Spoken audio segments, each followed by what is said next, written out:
no, notorious. No, notorious. No, notorious. All right, come on, rock fan, do your thing, dance now. It's your birthday, party time. Let's go.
I'm your host, sabrinasalvati.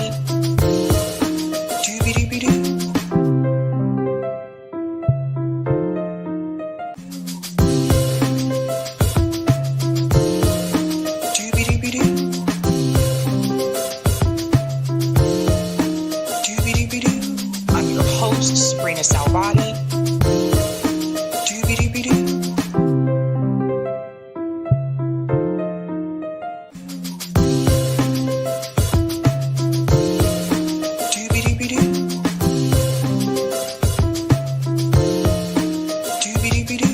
I'm your host, sabrinasalvati.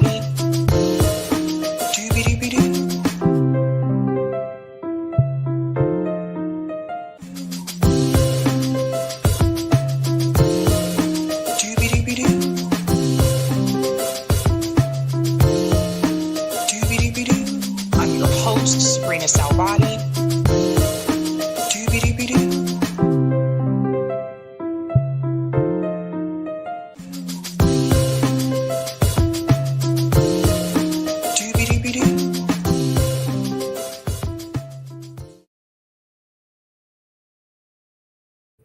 All right. Happy Thursday, ladies and gentlemen. Welcome to Sab's podcast. I'm your host, Sabrina Salvati.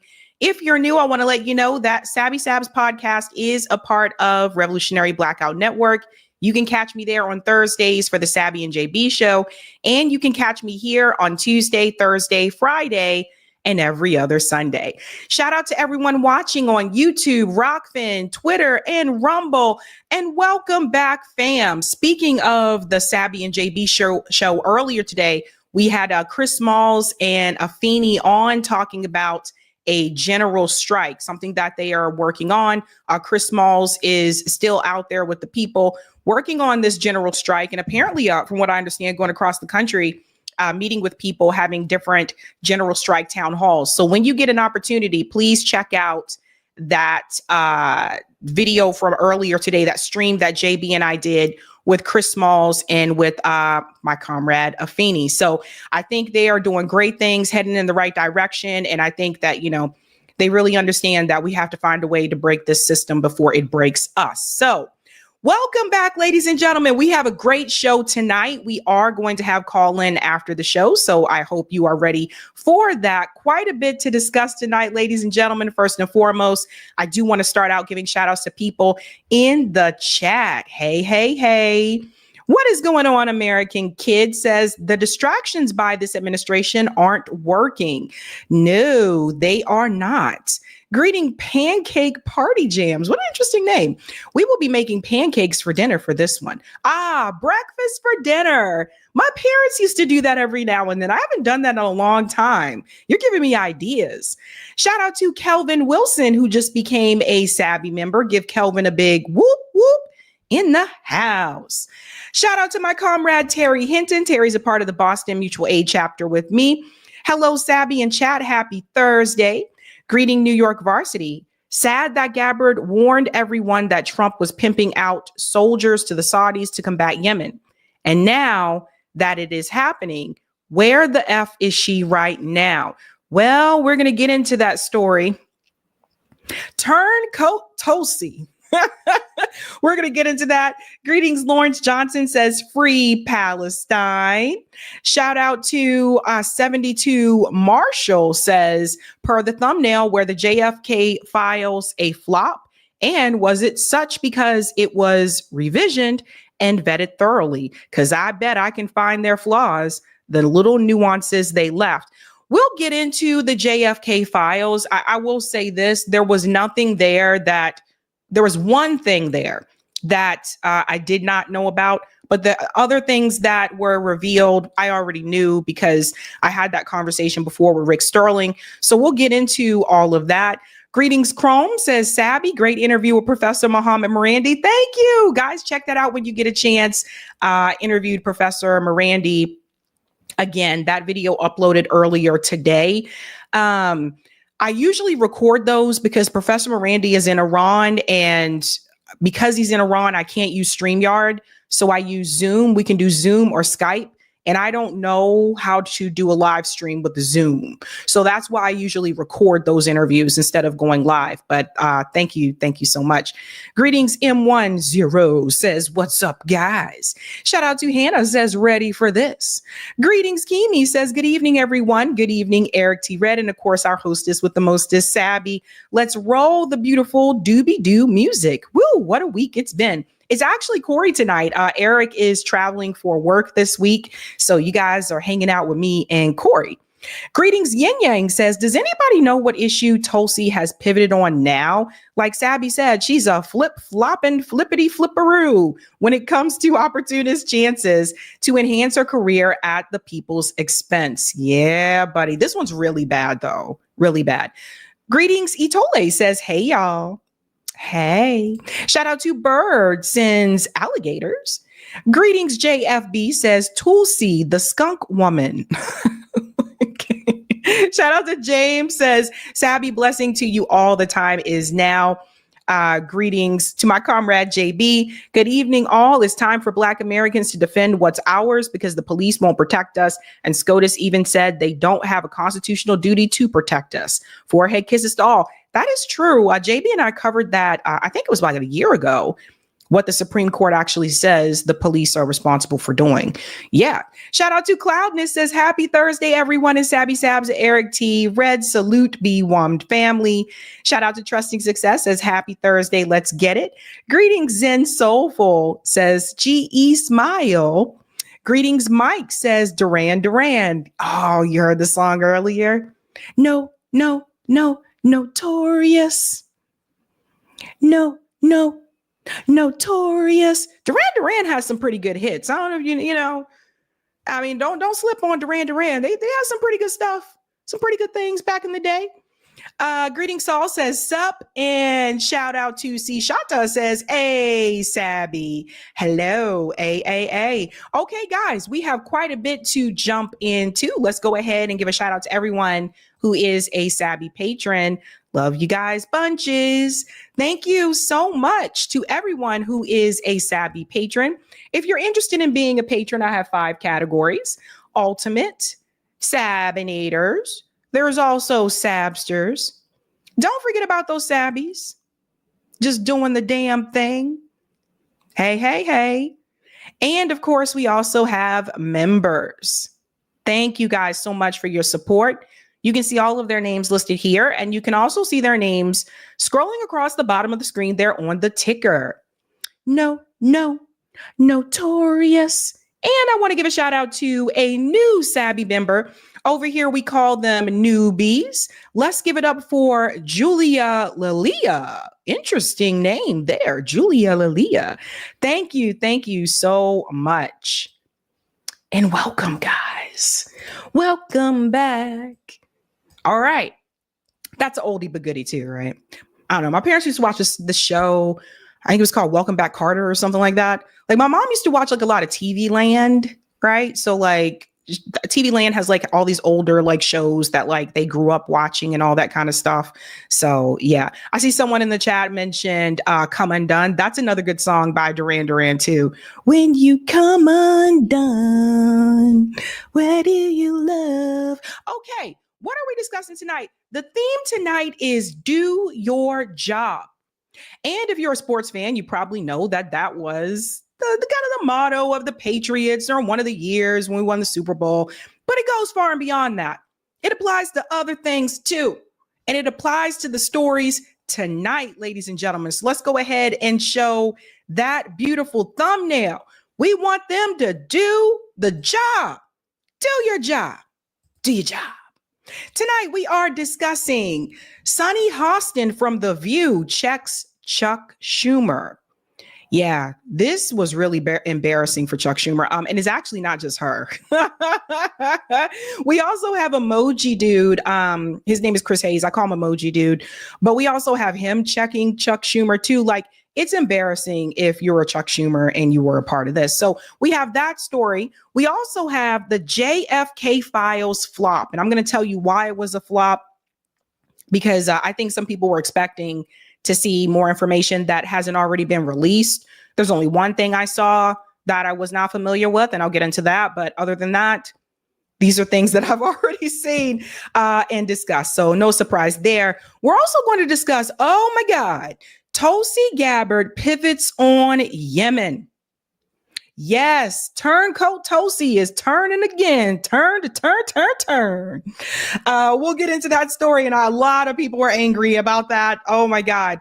We're also going to discuss Trump erases ban. What ban did Trump erase, ladies and gentlemen? We'll get into that, and I'll tell you if that is actually going to happen. I'll tell you what the law says. I'll tell you what he did, what the law says, and we'll go from there. And last but not least, this story needs to get a lot of coverage.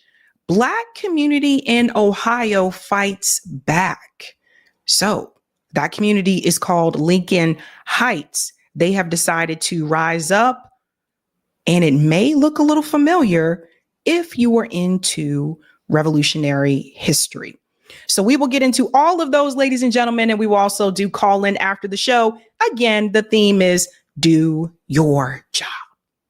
So we'll go ahead and dive into the first story, ladies and gentlemen, really quick. If you haven't done so, smash that like button. Thank you. And if you're new, don't forget to like, sub, and share, just like a Care Bear. And we're jumping into this first story. So when we say do your job, we mean just do your job, okay? And that also applies to Donald Trump. Because right now, he's doing things that a lot of people really didn't ask for, right? For the most part. A lot of people were concerned about the economy. There's some of the culture war issues that his base, I think, were concerned about as well. But the number one driver for people was the economy, right? But let me show you what he's doing now. This one is getting, I think actually this is not getting enough information or enough coverage as it should receive. Let's get into this story here, ladies and gentlemen. The Trump administration ends segregated facilities banned in federal contracts. Now we're going to dive into this because I told you, like, there's things that you can do, and then there's the law. So we'll get into what the law actually says. So you can see the picture there where it said for colored only, yada, yada. Let's get into this. The Trump administration has announced the federal government will no longer unequivocally prohibit contractors from having segregated restaurants, waiting rooms, and drinking fountains. Okay, so let's just pause there first, right? So first of all, we have state laws and we have federal laws. So just keep that in mind. Is this something that you think he's actually going to be able to do and get around the law? No. Doesn't mean that he won't tell people to try to implement this. But also, I told you the number one issue was the economy. And I think we all know that when you look back on history, segregation is also costly, right? Because if you're having separate everything, Separate water fountain, that's another water fountain. Separate bathroom, that's another bathroom. Like these things do add up, right? So just again, think about these things that he's focusing on that obviously, I think this is symbolism, and I'll get into that. Why it matters. The change announced last month in an overlooked public memo is a symbolic move. First reported by NPR and comes after President Trump revoked President Lyndon Johnson's decades-old order diversity and affirmative action practices in the federal government. Here's the big picture.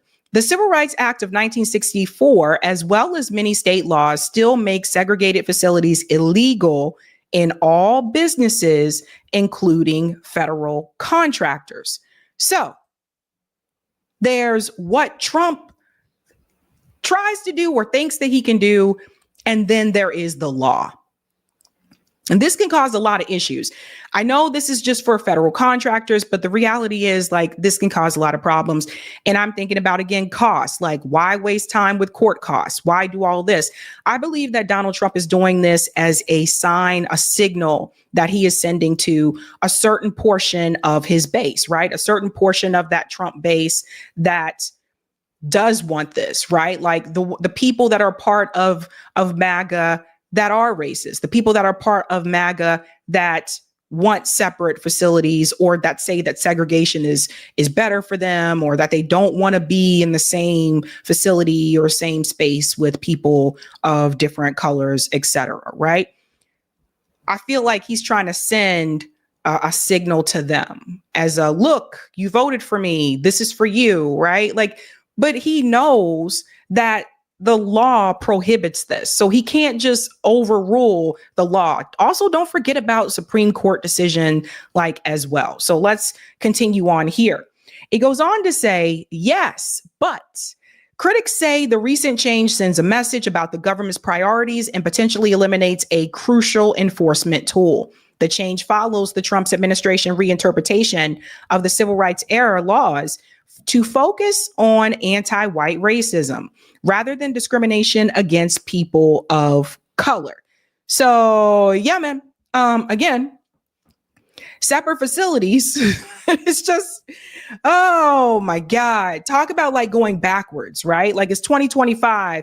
This is stupid. This is a waste of time. So when I say do your job, the number one thing right now should be getting the economy back on track, ending the wars, which doesn't look like that's happening either, right? Like that should be the priority, not things like this.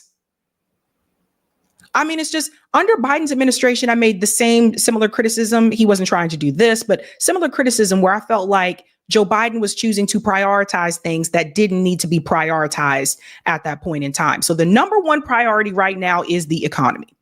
That should be the focus. Let's continue on. It says here, zoom in, a public memo from General Services Administration issue said that the change was needed after Trump revoked LBJ's 60-year executive order requiring federal contractors to refrain from employment discrimination. The memo also addresses Trump's executive order on gender identity. A clause in the federal acquisition regulation called FAR said contractors can't maintain or provide for its employees any segregated facilities. So, I mean, it's just, this is a waste of time. It's also ridiculous. And I gotta say this needs to also be a message for Black Americans that voted for Donald Trump. Because of all the actions that you've seen Trump do so far, I haven't seen Donald Trump do anything specifically for the Black community, which is what I tried to warn people about at that point in time. I understand Joe Biden was bad and is an asshole. I understand Kamala was also bad, right? But at the same time, you know, I don't know why people thought that Trump was going to do something for Black Americans, right? So keep that in mind. It also goes on to say here, the memo stated that when issuing new solicitations or contracts, agency could no longer include the clause about prohibition of segregated facilities. FAR defines segregated facilities as work areas, restaurants, drinking fountains, transportation, housing, and others. So literally like, this is like trying to go back to the days of like segregated buses and I mean, this is just, it's ridiculous. It's foolish. It's a waste of time. And I also feel like it's a distraction, right? Like I said, a lot of people haven't covered the story, but we need to talk about it because again, that's his way of sending a message to a certain portion, because not all of them are this way, but a certain portion of his base saying, look, I see you, I got you, even though he knows this is against the law. Now I want to show you something else because someone sent this to me. It might've been Roger Meadows who sent this to me, and that is Phil Scott. And I want you to see what Phil Scott said about this. This is really important. Listen to this. If you folks, go ahead and do it. Go ahead. I promise you're not going to get the reaction you think you're going to get. You're not going to get it. I'm going to tell you what's going to happen. If y'all decide to ever do that, now we're talking about federal contracting here, but I'm saying if y'all ever decide to do it, you will spark the greatest business creation, innovation, and greatest support out of Black people within our own community like you've never seen before. Bingo. Because here's the thing, okay? Black Americans, we are a significant part of the consumer base. So to Phil Scott's point here, if that were to happen, things would be very, very different. Very, very different. Because then what you would have is that Black people would prioritize spending money at Black-owned businesses. And we'll bring up some other things too. Because the reality is when you look back on things and if you've never lived in like, an all Black neighborhood, let me tell you something, okay? So like, particularly in a lot of like the all Black neighborhoods, especially the ones that are in like, inner cities, urban areas, a lot of those businesses are not Black owned. That changed over the decades. A lot of those businesses are not owned by Black people. So like, for example, I was talking about this. I went on to Marcus Farrell's show the other day. And, one of the things we were talking about is like how we can strengthen and help the Black community, right? Check this. My grandma's neighborhood my parents grew up in Baltimore, Maryland. Guess who owns the businesses in the neighborhood? Again, it's an all Black neighborhood, but the convenience store on the corner of my grandma's block is owned by a Korean guy, a Korean family. The sub place across the street is owned by Korean family. The beauty supply store is owned by a Korean family. You get where I'm going with this, right? So a lot of these businesses in predominantly or all Black neighborhoods are not Black owned. That means that if something like this were to pop off, that means those businesses, to Phil Scott's point, if this expanded, those businesses wouldn't make any money. Because let's keep it real. Black people that live in those neighborhoods are going to have to go outside of the community to go shop at the Black businesses. And let's be honest about this. Not too many people that live outside of those neighborhoods are going to be willing to come into those neighborhoods to support those businesses. So he has a point. So that's the thing. That's exactly what would happen. Let's continue. That would motivate Black people to shop with each other, do business with each other, and finally circulate the Black dollar in the Black community. The moment one of y'all do that, Black folks remove the trillions of dollars that we spend every year out of y'all businesses and put it right back into our own and in our own communities. That would be the biggest financial mistake y'all could have ever made. You understand? If you told us today we couldn't go to the same bathroom with y'all, that would be a good thing. Go ahead and do it because our bathrooms will be cleaner. I know that much. So it wouldn't work in the way that people think that it would work. And that probably could like inspire more Black Americans to say, you know what, we need to start I'm going to start my own business. I've been thinking about it. I'm good now, the time to do it. But the reality is, when you look back on it during that time of segregation, That's what was happening. Now, I have to look into this to see when those Black businesses, and some of them were burned to the ground, but the ones that weren't, like, when did other businesses come into Black neighborhoods, right? Because like I said, in Baltimore, which there's a lot of Black people in Baltimore, in my grandma's old neighborhood, all the businesses in that neighborhood are not Black owned. All of them. And it was that way when I was a kid. So we have to look in to see like when this happened, right? But something else that he said, I want you to hear this as well. Black people, affirmative action, and all these different laws, Fair Housing Act, all of this. Oh, it's discriminating against white people. This is what they're saying. Well, why would you have a Fair Housing Act for? Let's go back to the intention of Fair Housing Act. When Black folks tried to get a home, they were getting denied for the simple color of our skin. So they say, okay, we got to come up with the Fair Housing Act because Black people was not getting their just due. When it came to affirmative action, the reason why that happened, when Black people put their application, it was widely noted that they were putting a Black stamp on it and throwing it away or throwing it to the side, letting people know that's a Black person that applied. So that's also why some people in the Black community are I want to say tend to be, but some will be more mindful when naming their babies. Because it is true. Like if a lot of times if you have a name that people will say sounds like a Black name, yeah, a lot of times like your stuff might be pushed right over to the side, right?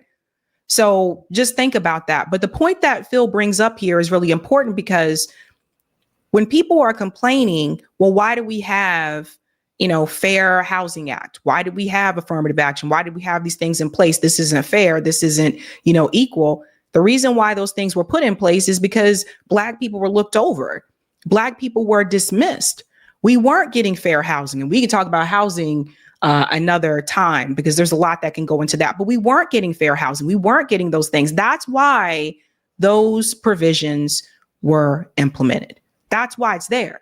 See, people want to talk about, oh, it shouldn't be there, but they don't want to talk about why it was there. It's like they don't want to talk about why it was there to begin with. So the reality is, this is not something that should be a focus right now when over 67% of the population is living paycheck to paycheck in this country, when the economy is still in shit, when people are still struggling, when the homelessness rate continues to increase and has increased over the past 10 years. This should not be priority. So when I say do your job, that's what I mean. Do your job. This is ridiculous. Number one focus should be the economy. I said the same damn thing when Biden was president.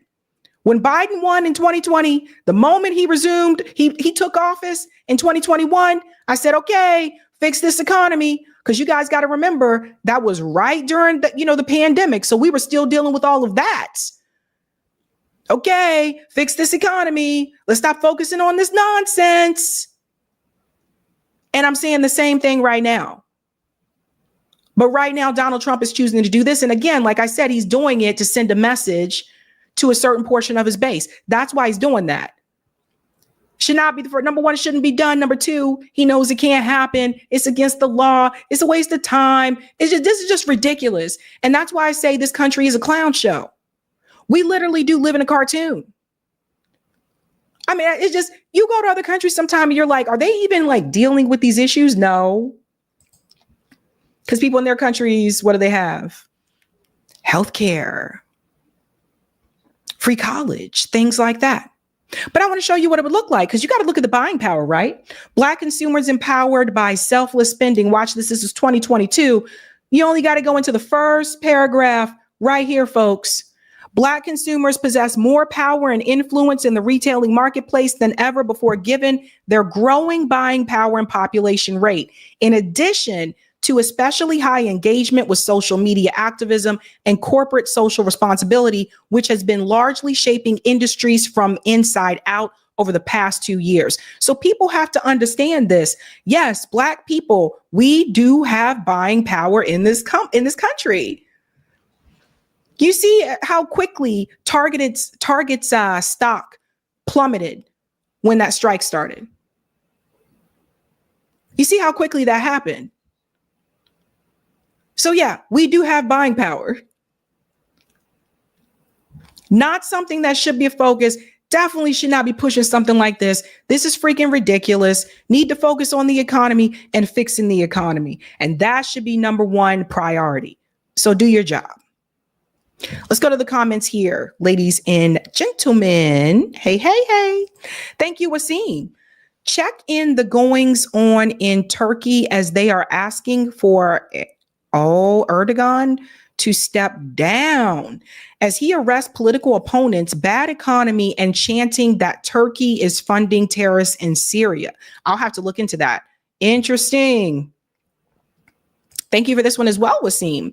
Major protest of around 1 million plus in Turkey to ask for Erdogan to resign. I'll have to check that out. I wonder if that happens. Thank you, Huey. Segregation isn't a good thing. It breeds more ignorance. More ignorance is never a good thing. And thank you, Roger. If it's Black owned, it's not freedmen owned. And Rich says, Andrew Jackson is often deemed the architect of this program. The removal of the Chickasaw, Cherokee, Choctaw, Creek, and Seminole. Thank you. Thank you so much for that. All right, guys, if you haven't done so, smash that like button. Thank you. And we're going to dive into our second story. Oh, my goodness. Oh, my goodness. Okay, so we knew that there was a push for the release of the JFK files.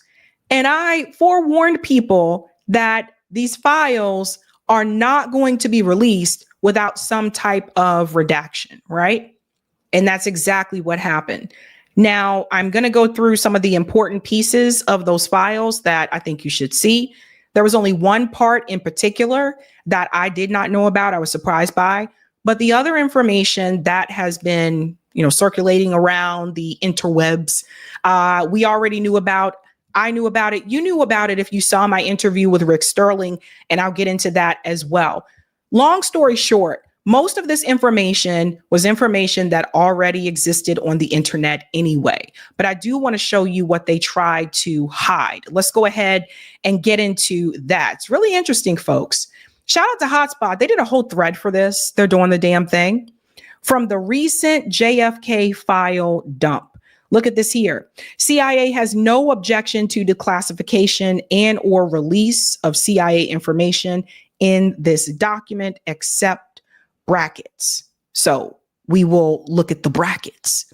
The first bracket here, the Israeli Intelligence Service. So do you see this bracket right here? CIA directors permitted Angleton to run several intelligence projects, many of them with the Israeli Intelligence Service.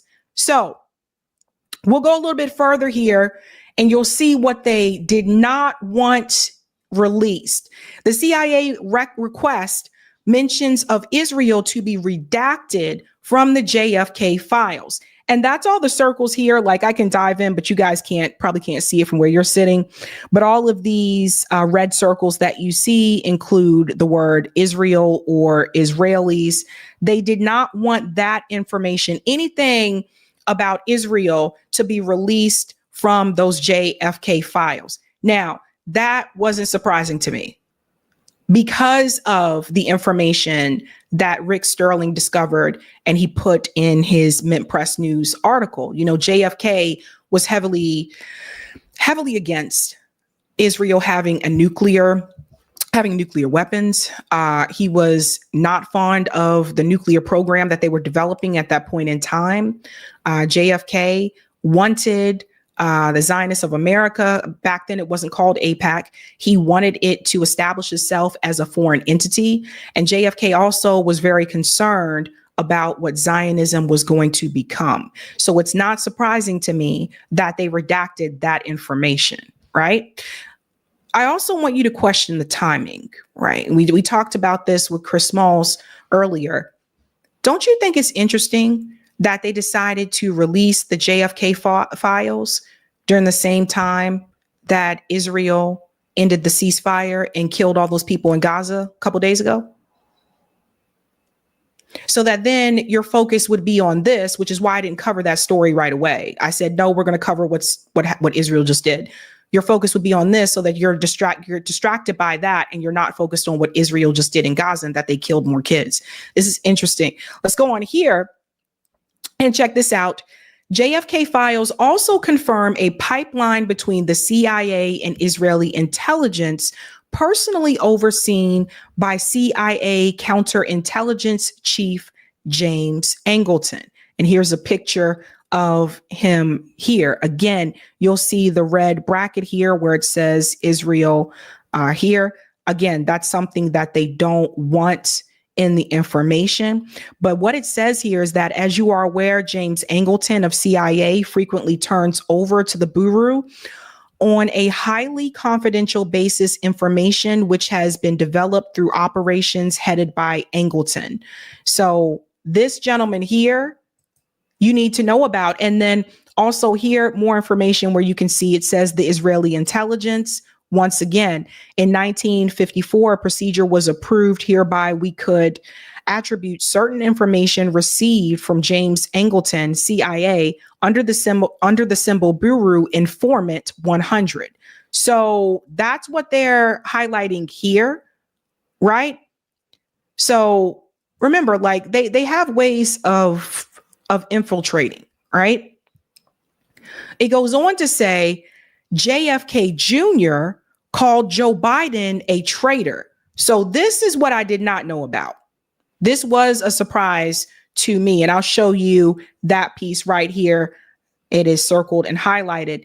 It says the envelope was postmarked for Worcester, Massachusetts, 1994, bearing the handwritten, hand-printed address, Senator Joseph Biden, Delaware, U.S. Capitol Building. It goes on to say here, accompanying handwritten/hand-printed letter dated August 26, 1994, beginning, "Dear Senator Biden, you are a traitor," and bearing the signature John F. Kennedy Jr.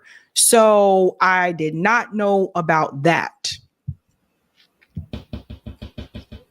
And we all know JFK Jr. died very young in a plane crash. I don't know. I've always had this belief that maybe the Kennedys were cursed in some way, shape, or form, but JFK Jr. died in a plane crash with his wife at that point. Just kind of came out of nowhere. Seemed weird to me at the time, but I felt like Kennedys just had bad luck. The newly released JFK files reveal how the CIA's covert war in Cuba intertwined with Kennedy's assassination. A Cuban consul in Chile suspected from the start that the CIA or the US government had orchestrated JFK's murder to justify a renewed assault on Cuba, likening it to Maine incident that led to the Spanish-American War. Fidel Castro himself worried Kennedy's death would result in a hardline shift under LBJ, escalating tensions. So here we go into the Cuba expose. The files also expose Operation Mongoose, a CIA campaign to destabilize Cuba through economic sabotage, including plans to destroy crops and establish torture facilities in Opa-locka, Florida. Documents reference a stay-behind network in Cuba, suggesting that long-term infiltration efforts. Meanwhile, the CIA operatives were spreading misinformation in the immediate aftermath of Kennedy's murder, attempting to frame Cuba as responsible.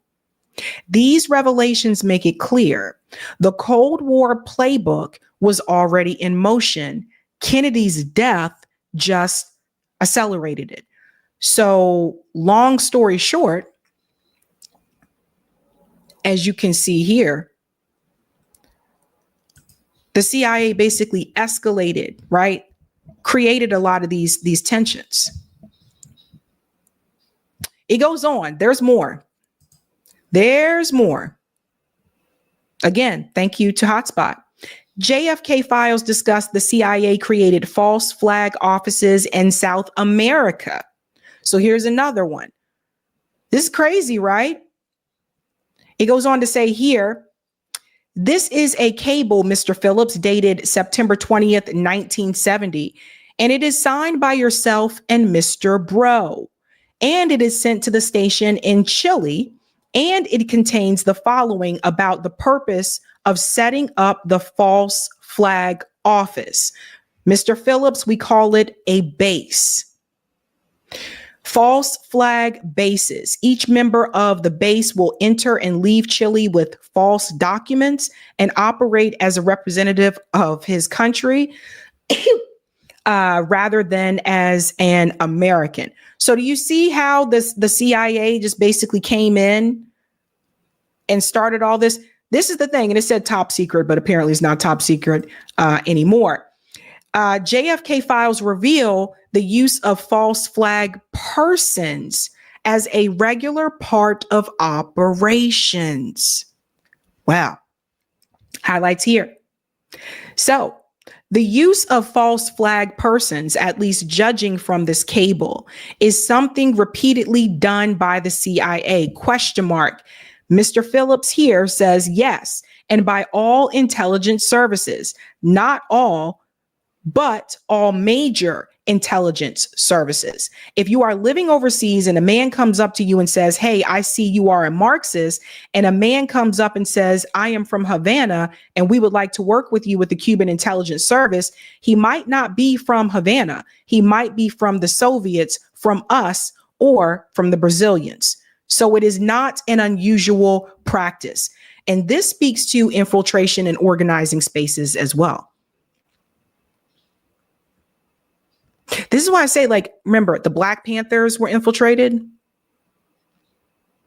There was infiltration in the civil rights movement. There's been infiltration in all organizations, and you never really know if people are who they say that they are. But there's kind of some key giveaways, right? Like that one right there. I'm just going to walk up to someone and say, hey, are you a Marxist? Red flag. It's been happening for years. And they'll look like normal people. They usually don't talk like normal people. That's kind of the big giveaway. But they look like just everyday people. You'd be surprised sometimes. It goes on to say here, the older JFK drop from 2017 reveals a plot to perform a false flag on the U.S. using a fake Soviet aircraft to justify war with the USSR. Everybody see this? So I want you to think about this when you continue to hear about the anti-Russia propaganda. I want you to think about that. So even back then, they were trying to justify going to war. This is highlighted. You guys may not be able to see it as well, but I can. There's a possibility that such aircraft could be used in a deception operation designed to confuse enemy planes in the air to launch a surprise attack against enemy installations, or in a provocation operation in which the Soviet aircraft would appear to attack the US or friendly installations in order to provide an excuse for the US intervention. So, just another example of the CIA staging acts of war to give the United States an excuse to intervene. There's more. This part right here,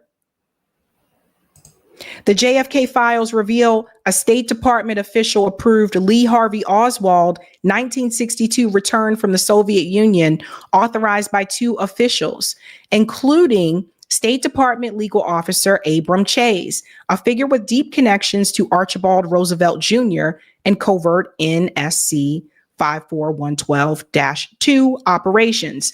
Chase, who had clearance for secret talks, was later accused by Representative Francis Walter of being soft on communism and potentially exposing FBI and CIA intel to Soviet sympathizers through passport policies. So here's another example here You're finding out a little bit more about Lee Harvey Oswald, right? And his return. Let's go on here. JFK files reveal CIA discussions on using Cambodian dissident Son Ngoc, I'm not sure how to pronounce last name, in a political campaign against Prince Sihanouk, stating that Taiwan's government explored Thon's potential to infiltrate Cambodia's leadership and assassinate Sihanouk, citing a CIA source in Saigon. Additionally, the document describes a CIA-led psychological warfare operation aimed at weakening communist forces by dropping 70,000 propaganda leaflets over North Vietnam to spread confusion. So again, also heavily involved in anti-communism movement. Also, don't forget about McCarthyism, how that was spreading in the United States. Again, they are literally going in and causing the chaos that they claim these countries caused on their own. This has been happening for a long time, folks, a long time. It goes on to say here, a CIA memo reveals that Agent Oliver H. Corbuston joined and infiltrated peace groups, specifically the Catholic Association for International Peace, to gather intel on their Negotiating Now initiative. The agency obtained internal documents and monitored CAIP's 40th conference at Dunbarton College in DC, with all findings sent to headquarters as part of Cold War intelligence operations. So this part right here, Mr. Oliver, who joined and infiltrated peace groups, one of them being the Catholic Association for International Peace. There is a documentary that you should watch if you haven't seen it. It's called the Chicago 7. I want to say Chicago 7. Chicago 7. But it's about the activists that were on trial for protesting outside of the DNC convention back in the 60s. Is everybody familiar with this situation?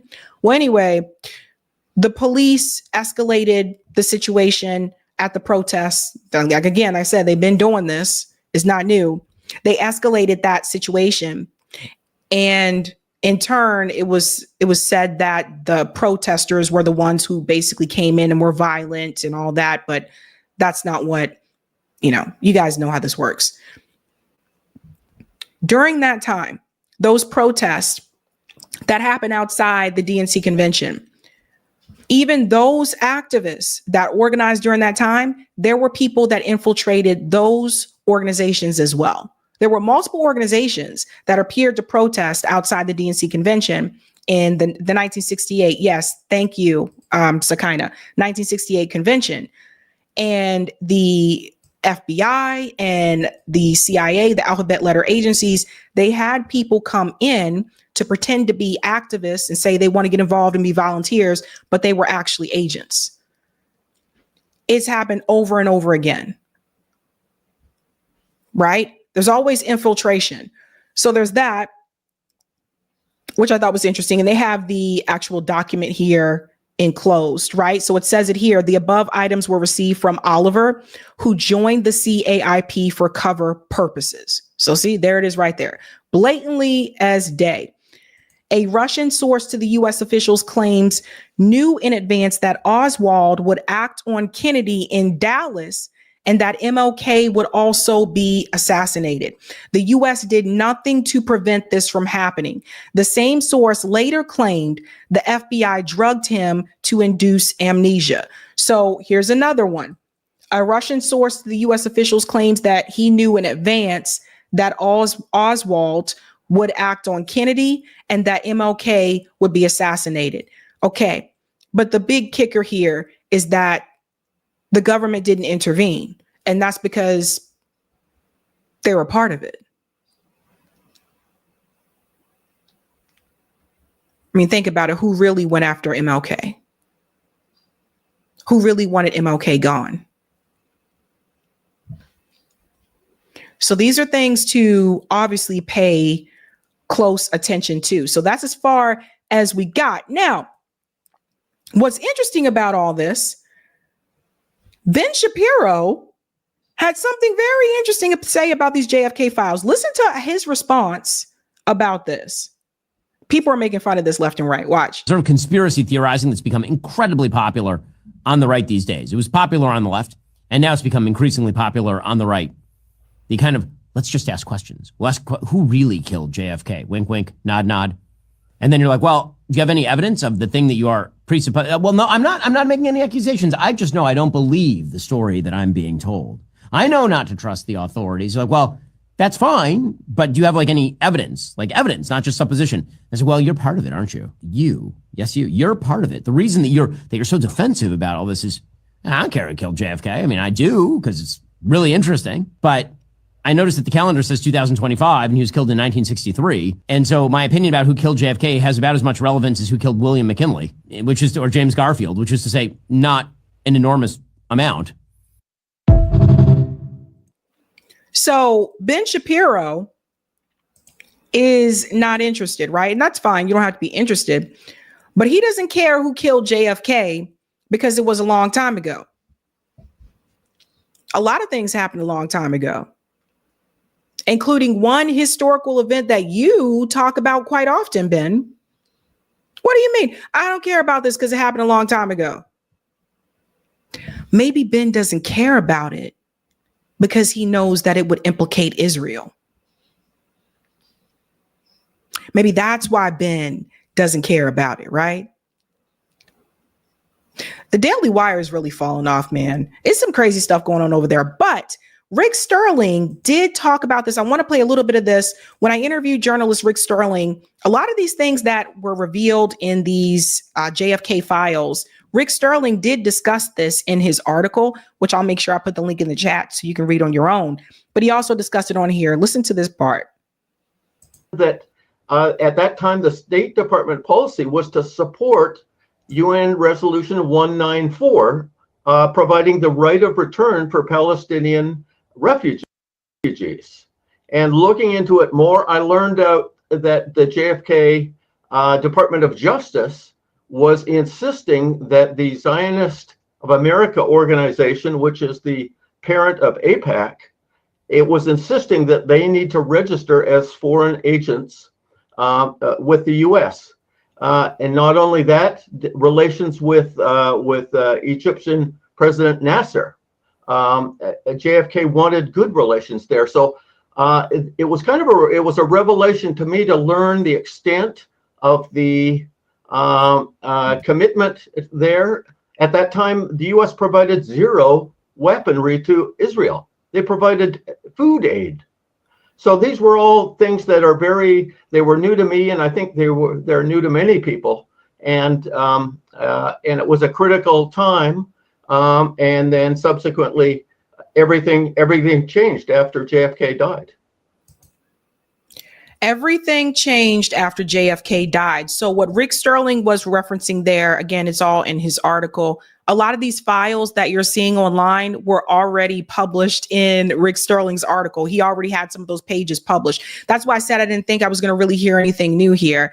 But what he was saying is that, yeah, JFK did want that organization to register as a foreign agent. And he goes on to say a lot more during that interview. If you haven't had a chance to see it, it's called Rick Sterling, JFK supported Palestinian rights. That was another thing that was discussed.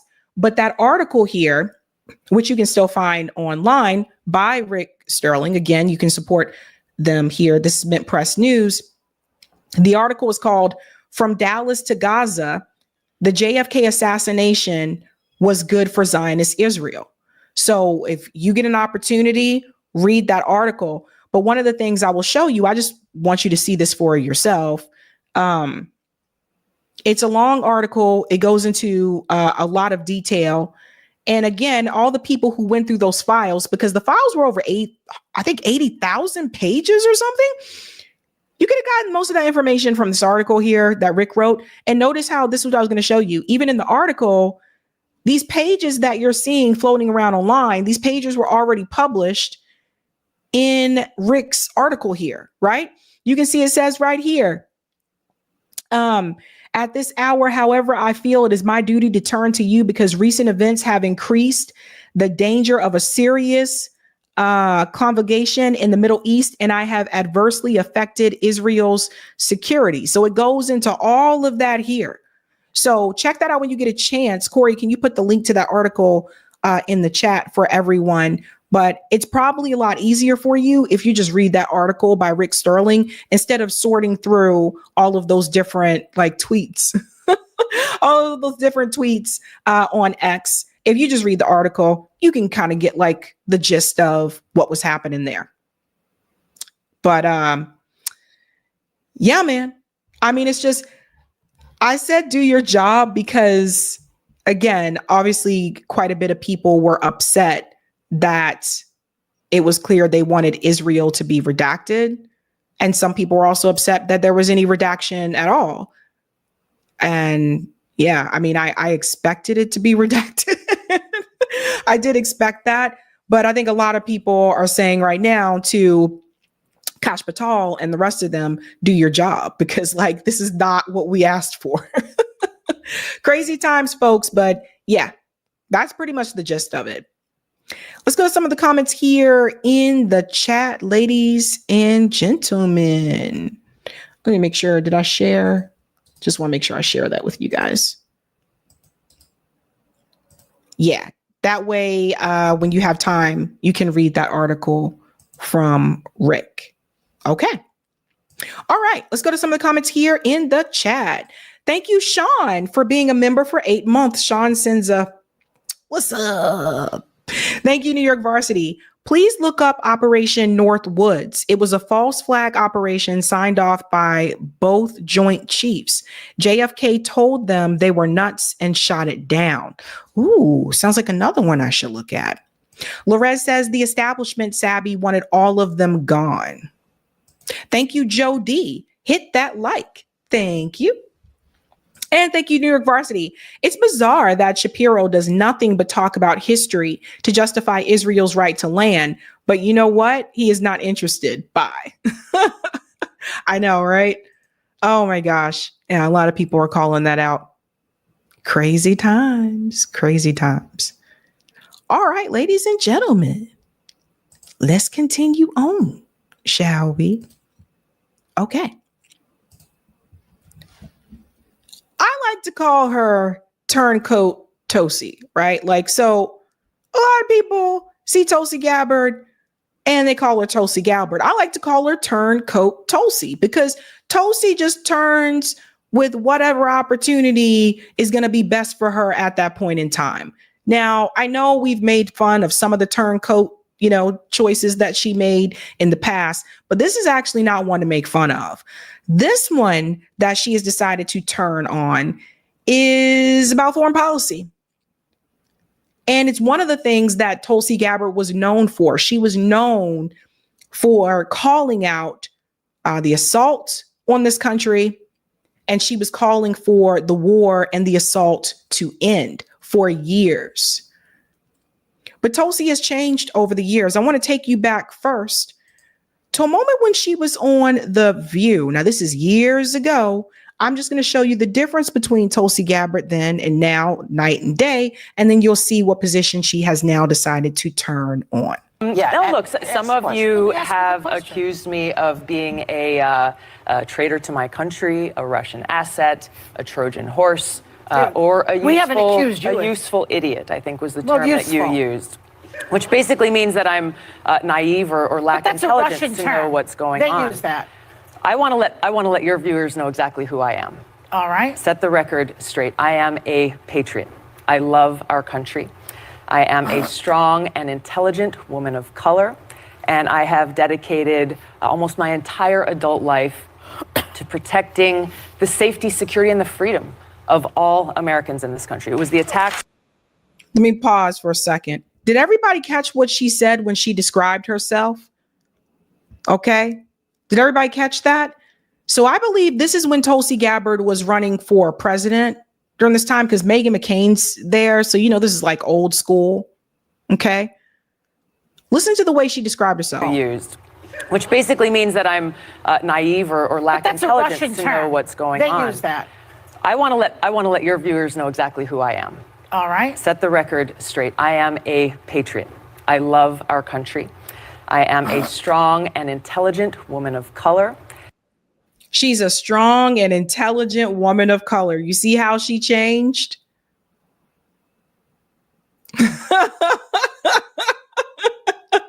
I told you, turncoat Tulsi. So she was a strong woman of color. Now she considers that type of framing woke and identity politics. And this wasn't like 10 years ago. This was a couple years ago.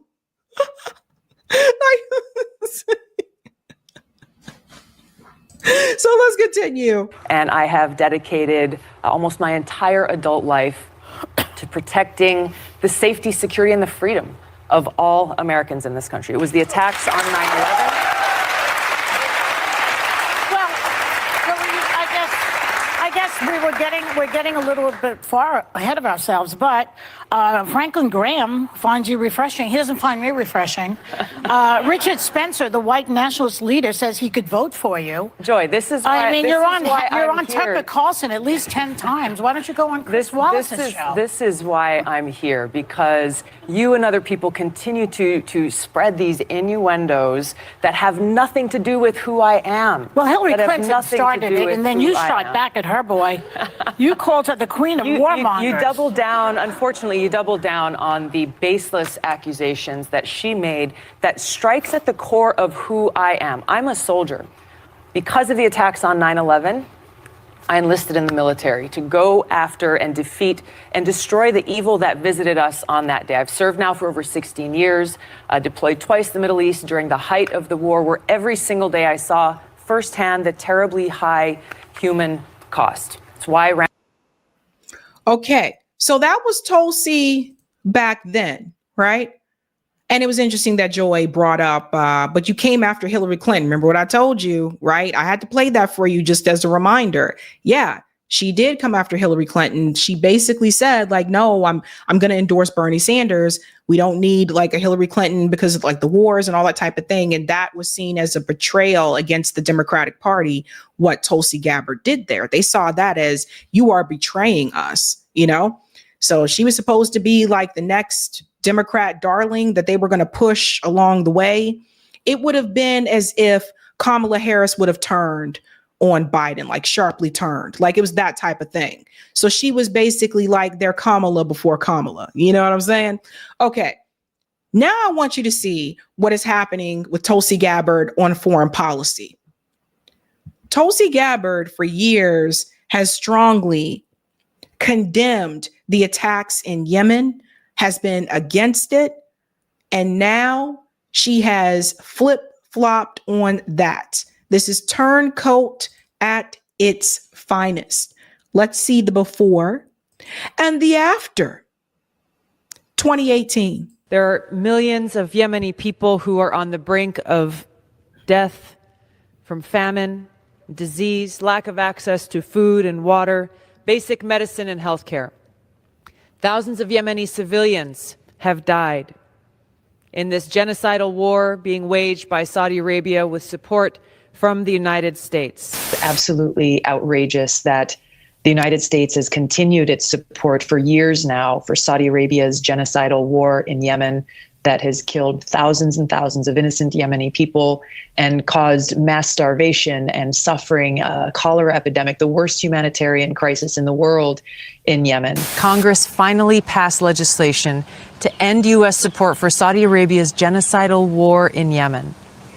Now this bill is sitting on President Trump's desk, awaiting his signature or veto.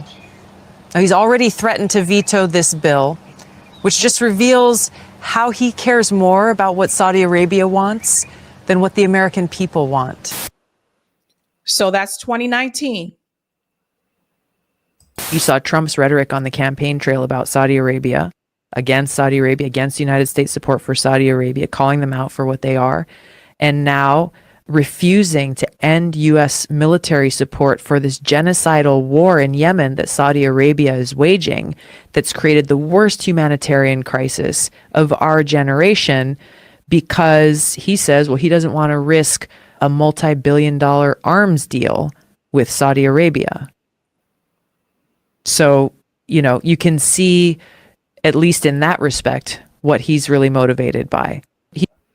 Let's pause. This is Tulsi Gabbard on Joe Rogan, right? Okay. And she's talking about Donald Trump. Of course, like when she ran for president, this was during Donald Trump's first presidency, right? So she was, again, very vocal about this. She went on to Joe Rogan to talk about it. As you guys can see, she was very vocal. She stood up in Congress and vented about this. It's interesting, though, that she decided to join alongside the very same president that she was criticizing around that particular, humanitarian crisis in Yemen. And that's who she decided to go and join, and look at what is happening to Yemen still now. That's why I call her turncoat Tulsi. That's why I call her an opportunist.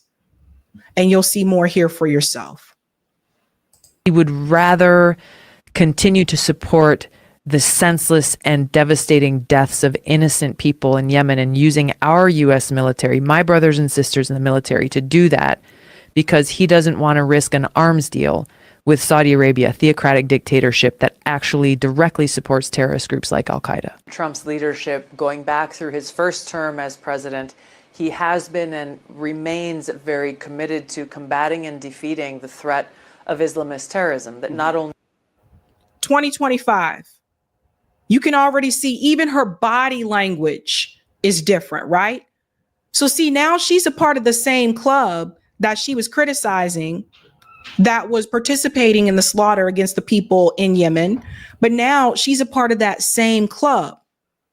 So notice the difference in the body language. Listen. Affects the United States, the American people, our own safety and security, but it is affecting so many people in different parts of the world. We can see different terrorist groups, the Houthis in Yemen being one of them, that President Trump has redesignated after President Biden took them off of the terrorist list, redesignated them appropriately as a terrorist organization, and taking action where the previous administration failed to. Right. The Houthis have been disrupting maritime trade and passage for a very long time, and no serious effort has been taken to stop that disruption. Our country and other countries should not be in a position to have to make a decision to reroute commerce going through that area simply because of the Houthi threat that exists. So President Trump has taken decisive action for our own safety, security, and prosperity. And I know we'll look to other affected countries, as there are many who are impacted by this, to similarly take action. That's turncoat Tulsi, ladies and gentlemen. And nobody I know, like her and Bernie, probably the most vocal about the humanitarian crisis in Yemen. But once she became a part of the team, now all of a sudden that humanitarian crisis in Yemen is no longer an issue. Tulsi doesn't care about that anymore. Now Tulsi's just like, well, I'm on the team now. So yeah, Yemen is a threat. Now how they go from starvation, humanitarian crisis, we need to stop the slaughter, to their threat, when we've been the one that has been attacking them. We've been the one that was giving the arms to Saudi Arabia to allow Saudi Arabia to basically try to do a genocide in Yemen, which she was speaking out against, and she was right. But now she's part of the team. Now she's a part of the club. So do you see how people just cave, how they give in? And I want to show you this, right? It goes a little bit deeper. Shout out to antiwar.com, because a lot of people are attacking Tulsi for that. I'm telling you, it's not just me. People are really coming after her. This is from Dave DeCamp. Tulsi Gabbard wants other countries to join the U.S. in attacking Yemen. Director of National Intelligence Tulsi Gabbard has called for other countries to join the U.S. in attacking the Houthis in Yemen, a country she previously strongly opposed intervening in. The U.S. launched a major round of airstrikes against Yemen on Saturday and in the days that followed, killing at least 53 people, including women and children. Gabbard said that the U.S. wants countries that are more impacted by a disruption in the Red Sea shipping to get involved. So, once again, turncoat Tulsi. Now, not only is she calling for the continuation of the U.S. to attack them, now she's asking other countries to join them and basically pile up on the Houthis. Now, if you're not familiar with the Houthis, if you're not familiar with Ansarullah, that government, that movement, watch the interview that I had with Professor Mohammed Marandi earlier today. Watch that interview where he explains a lot more about what they are, who they are, and why they're there.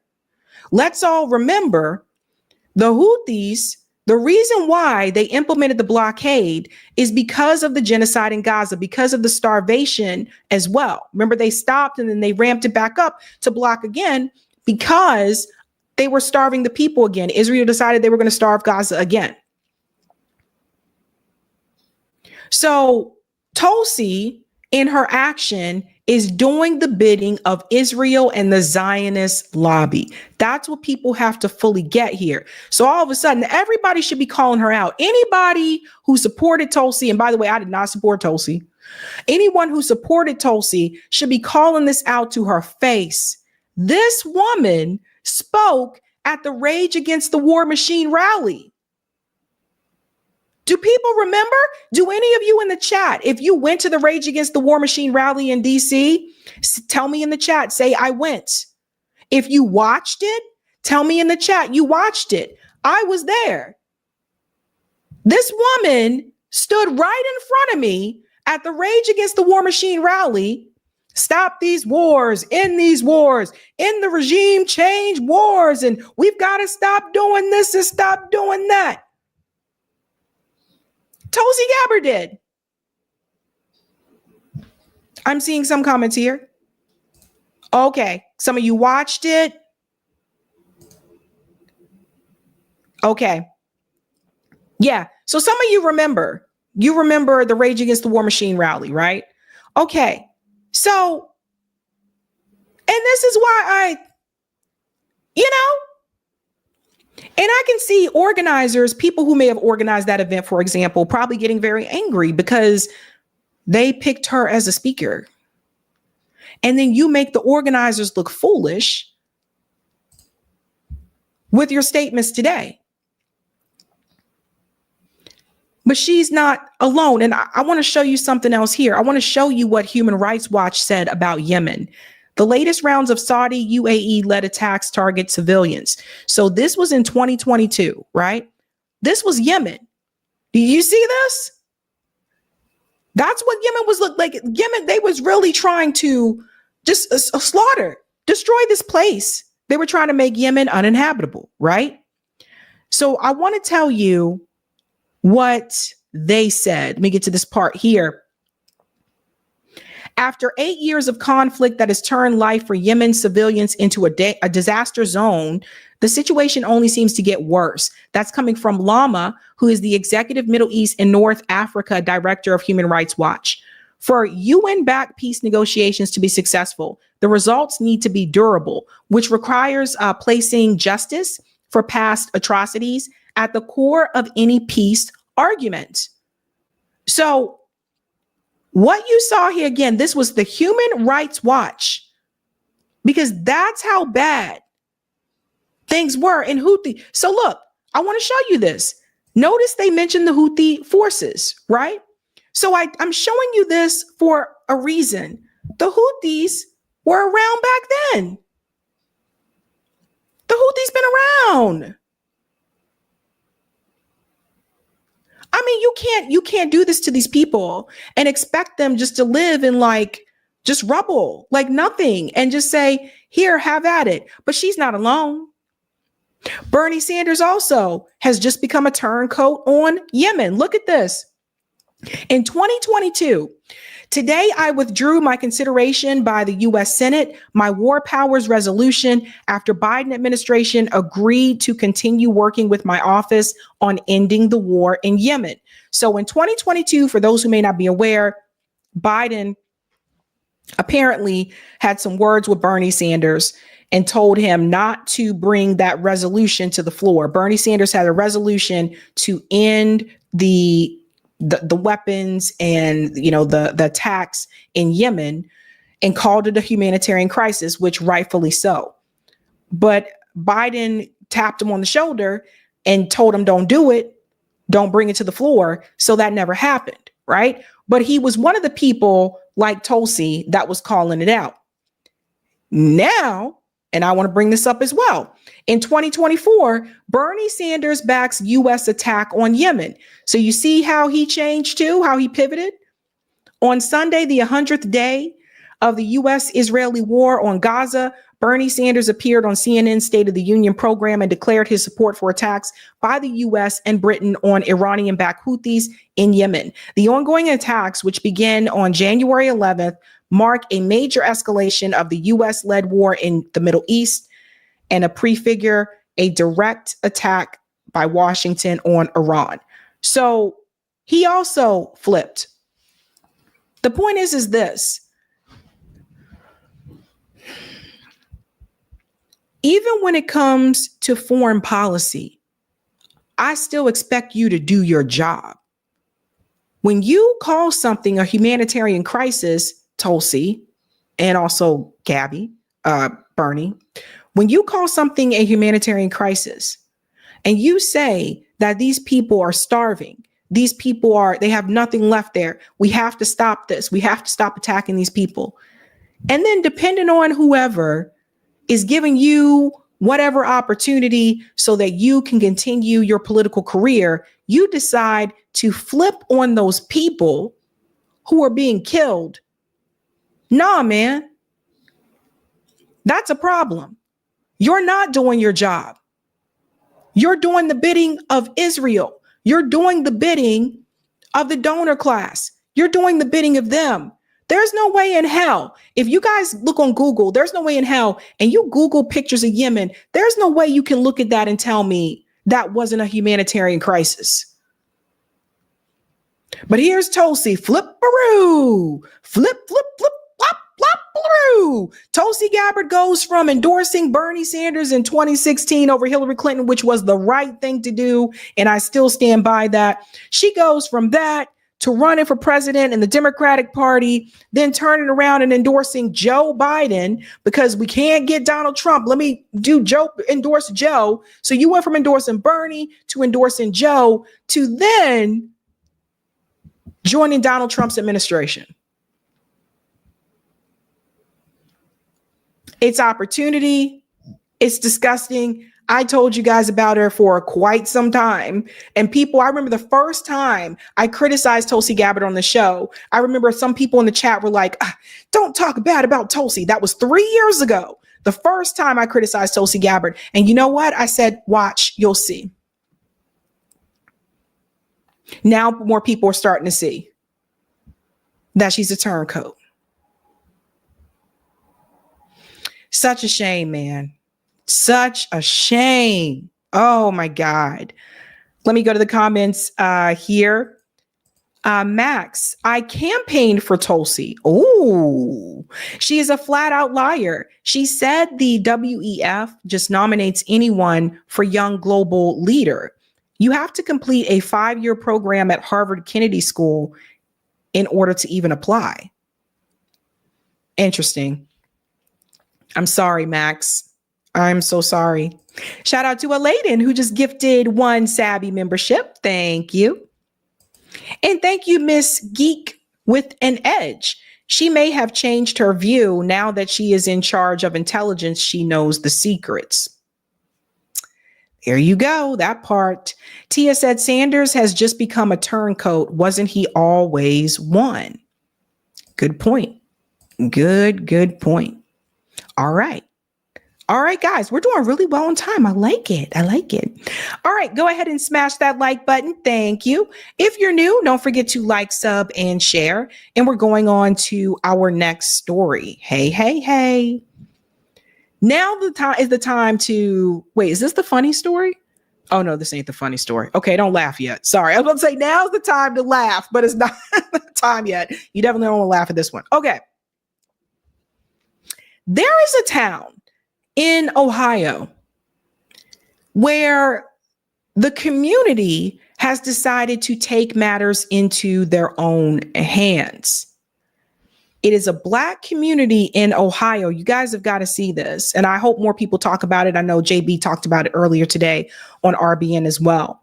A Black community in Ohio has formed a safety program after a neo-Nazi rally came to their community. And from what I understand, this is pretty much an all Black community. Listen to this. Let's get into this clip here from MSNBC.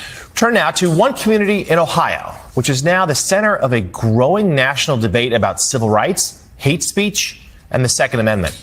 NBC News correspondent and NBC News Now daily anchor Morgan Radford visited the town of Lincoln Heights, where residents have formed an armed community defense group in the wake of a neo-Nazi rally. Morgan joins us now. You were there just on Tuesday.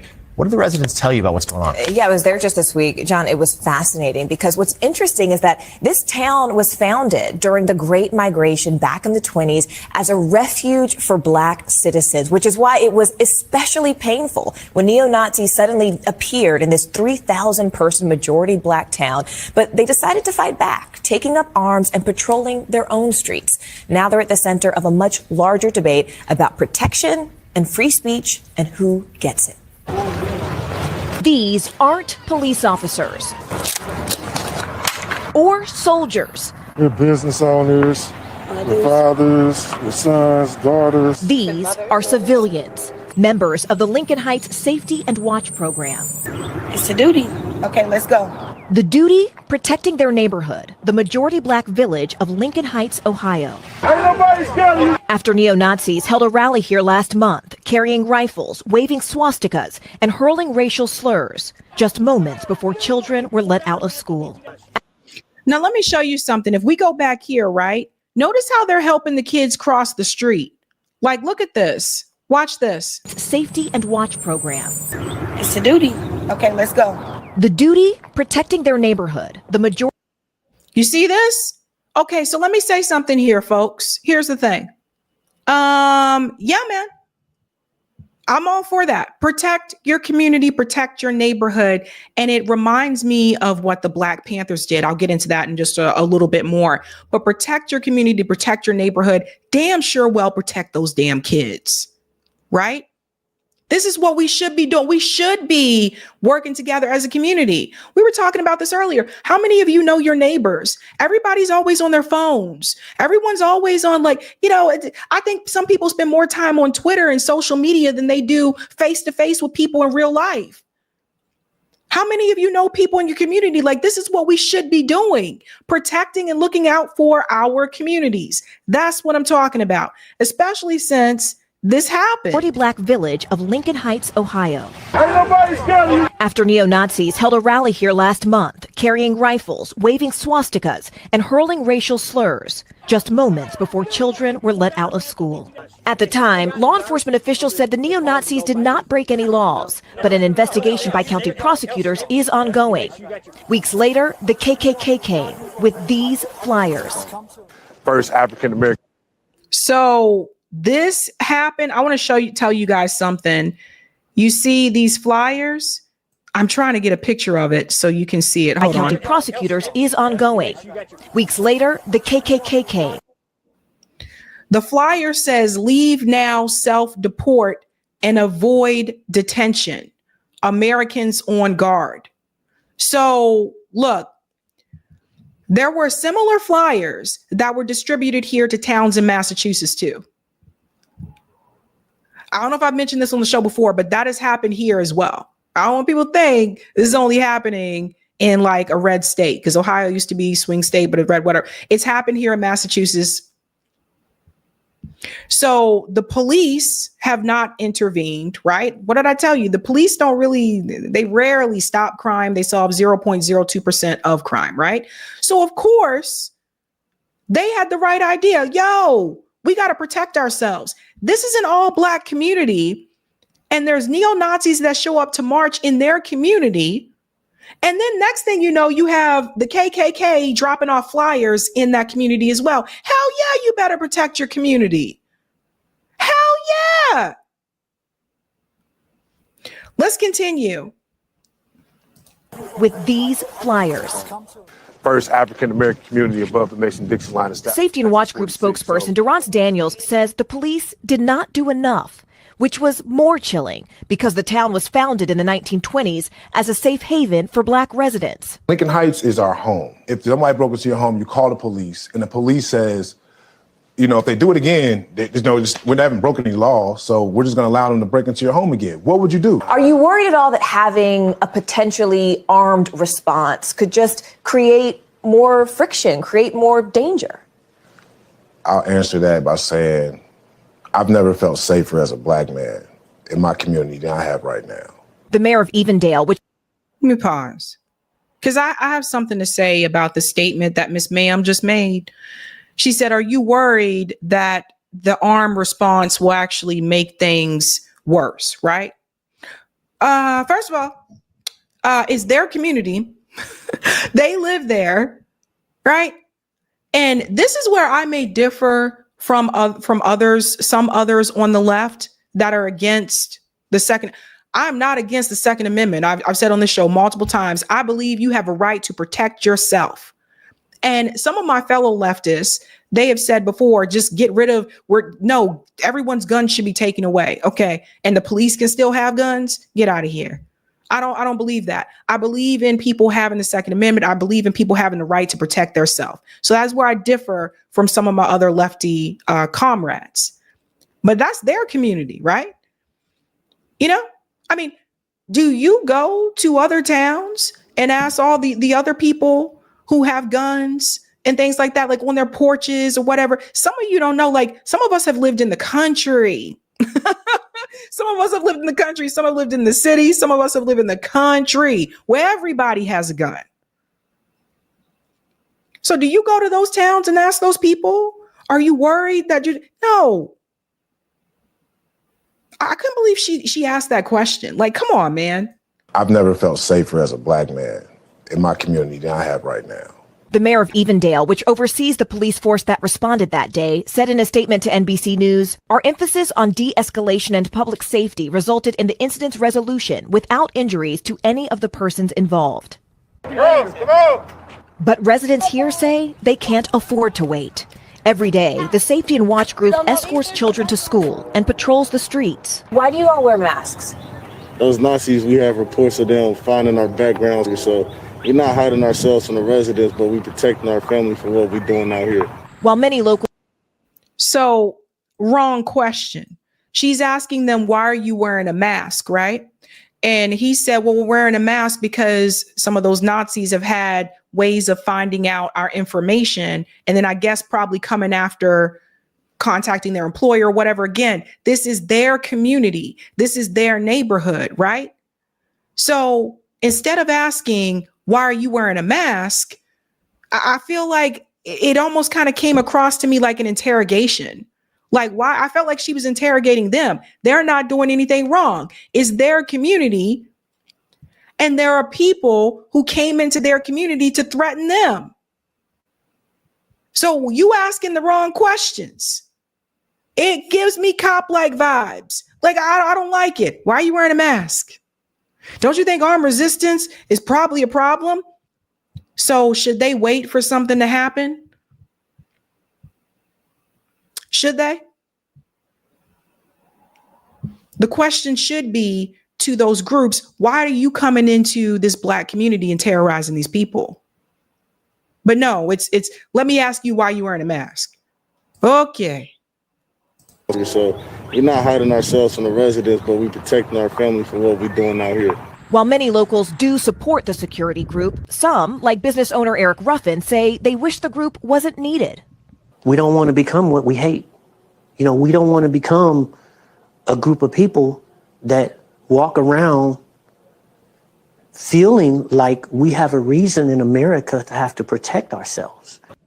Who is this dude right here? You know, there's always one, right?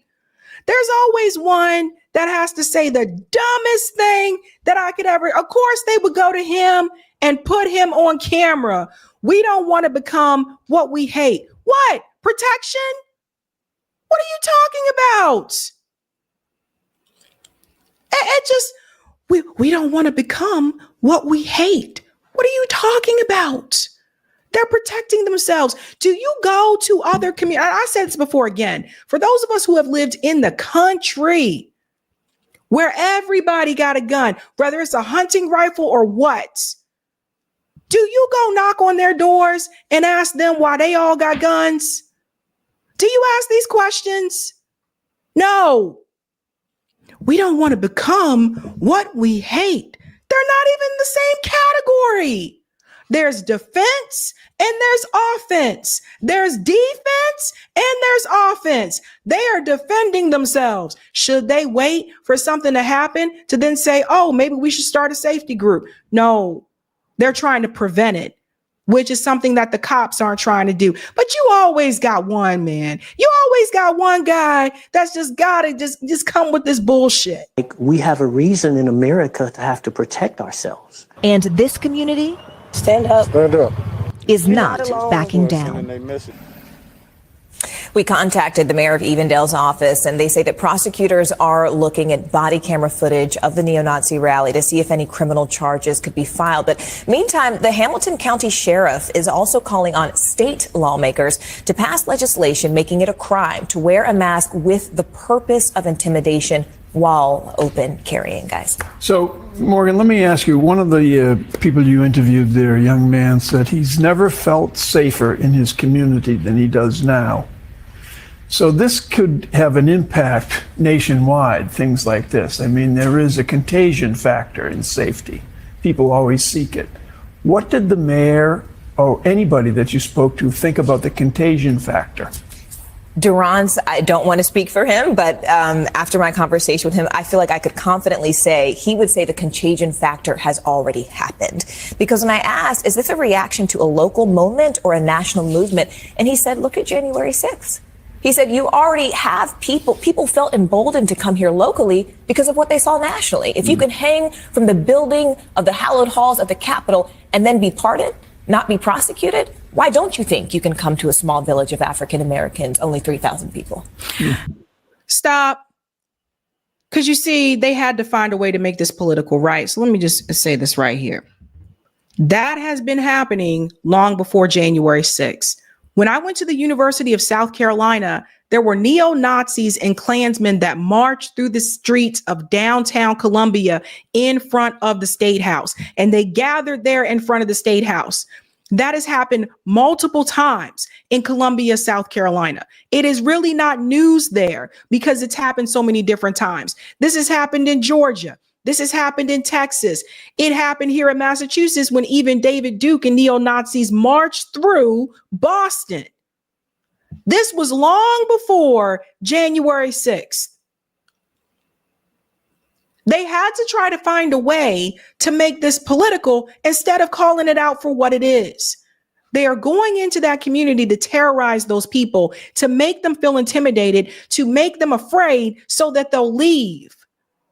They were literally one step away from burning crosses in their yard. This is what happened during the 50s, the 60s, the 40s, the 30s, etc. They start off with intimidation and then they start burning crosses in your yard. So yes, they have the right to protect themselves. And I would expect this so-called left-leaning network of MSNBC would understand that and wouldn't even go there and ask those stupid questions. Why are you wearing a mask?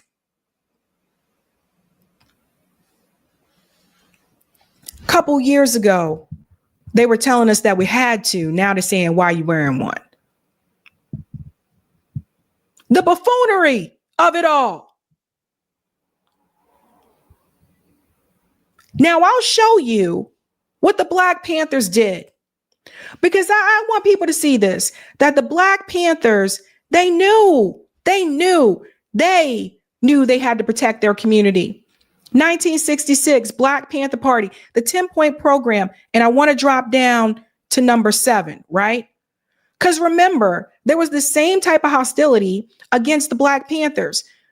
We say we have a right to bear arms in this country. Yes. We have a right to bear arms in this country. Yes. Why is it that when it's a group of Black people bearing arms, all of a sudden it's a problem? I don't see this reporter going down to Texas or Colorado and asking people, why all y'all got guns? Number 7, 10-point program. We want an immediate end to police brutality and the murder of Black people. We believe we can end police brutality in our community by organizing Black self-defense groups that are dedicated to defending our Black community from racist police oppression and brutality. The Second Amendment to the Constitution of the United States gives a right to bear arms. We therefore believe that all Black people should arm themselves for self-defense. Hell to the yes. This was the real left. This was the true left. I don't know what happened, because somewhere down the line over the years after that, all of a sudden it was like, if you're on the left, you're not supposed to be pro Second Amendment. The fuck that? The hell's no. I never bought into that. That's something I never bought into. And I've criticized that multiple times on the show. I remember when Beto O'Rourke was running for president and he said, hell yeah, we're going to take your guns. I was like, and he just lost. Hell to the no. I believe in the right to the Second Amendment. They were protecting themselves. They knew that the police were not going to be the answer. So the Black Panthers said, we are going to police our own community. We're going to protect ourselves. Now, the Black Panthers weren't perfect. No organization is. But there are things that you can learn from them. And I like what I see with that community, how they're saying we're going to protect each other. The Black Panther Party challenging police and promoting social change. Free Huey. Right? I want to show you something. One of the things that the Black Panther Party did that oftentimes you don't hear about. When I was in school, they told us the Black Panther Party was a militant group and they were radical and they went after the police. And they didn't tell us the truth about the Black Panthers. To serve the people, local chapters of the Panthers, often led by women, focused attention on community survival programs. They organized a free breakfast program for 20,000 children each day, as well as free food program for families and the elderly. They sponsored schools, legal aid offices, clothing distribution, local transportation and health clinics, and sickle cell testing centers in several cities. These activities provided concrete aid to low-income communities and drew support from the Black Panthers. And you can see it here. People's Free Food Program. See how they were taking care of their community. Nobody else was. So you see how they got the grocery bags lined up for everybody to come and grab the bags, taking care of the community. There's a lot to learn from the Black Panthers. This is where we, like myself, JB, my comrades at RBN, this is where we get mutual aid from. This is where we got it from. We didn't come up with this idea on our own.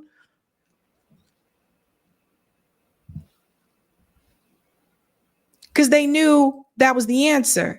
And the gentleman on MSNBC is like, oh, what if this spreads? What if this becomes a contagion? And how do we stop this from happening? Do you guys realize what that guy was saying? He was basically saying to that woman who went there, how do we stop other Black communities from getting guns and protecting their communities?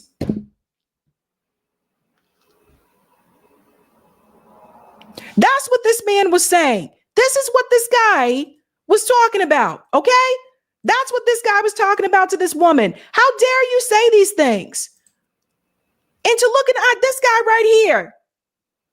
What if it becomes, oh no, how do we contain this before more Black people start to do this? Man, fuck that.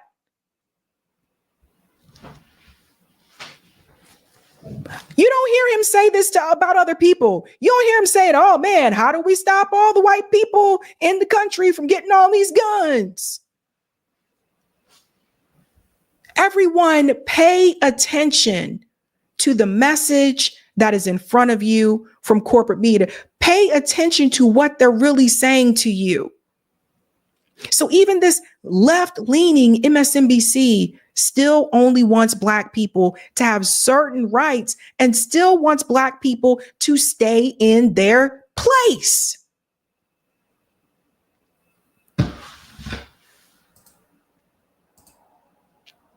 It's a mess. It's an absolute mess. So if the police did what they were supposed to do, they wouldn't have to feel that they got to rise up to protect their community. So to the police and the mayor and all of them in that area, do your job and they won't have to do that. But I'll be damned. They really think you're supposed to let something happen first and then say, oh my God, maybe we should try to do something.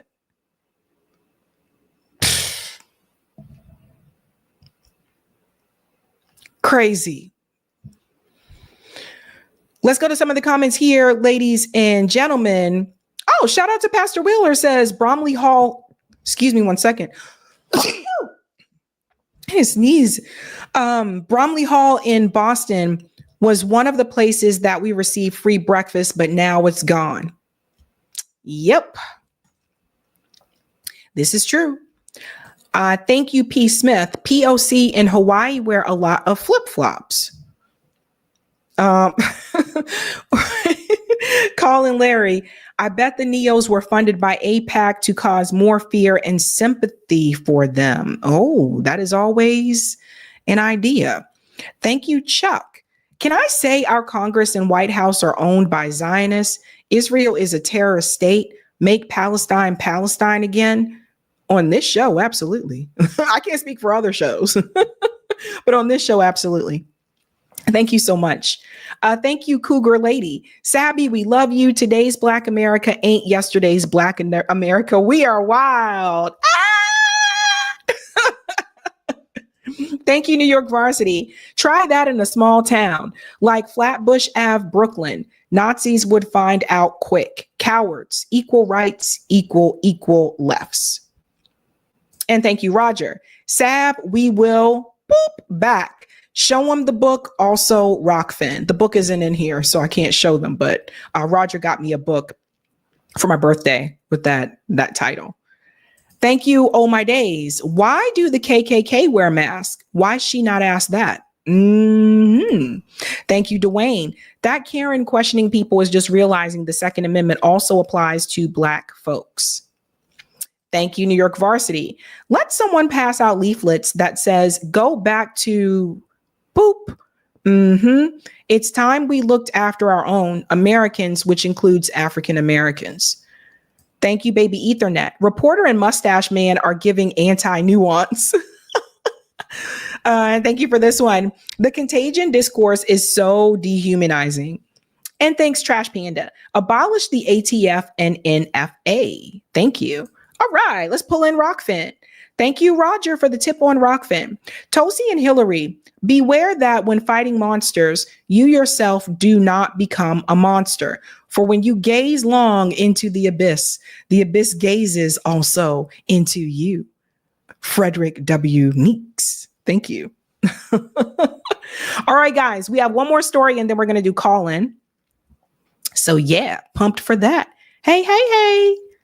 All righty, guys, smash the like and we're moving on. Okay. Chuck Schumer's not having the best week. And for whatever reason, he thought it would be a good idea to go on this media tour to explain why he decided to vote along with the GOP legislation in the Senate. That's what Chuck Schumer has decided to do. And it did not go well for him. This was quite embarrassing. It wasn't just The View. It was also Chris Hayes, also known as Emoji Dude. We give a shout out here to Case Study QB. Chuck Schumer appeared on Chris Hayes only to be faced with his own critics. Chris Hayes, in this particular setting, decides to show Chuck Schumer to his face what other Democrats in Congress are saying about his decision.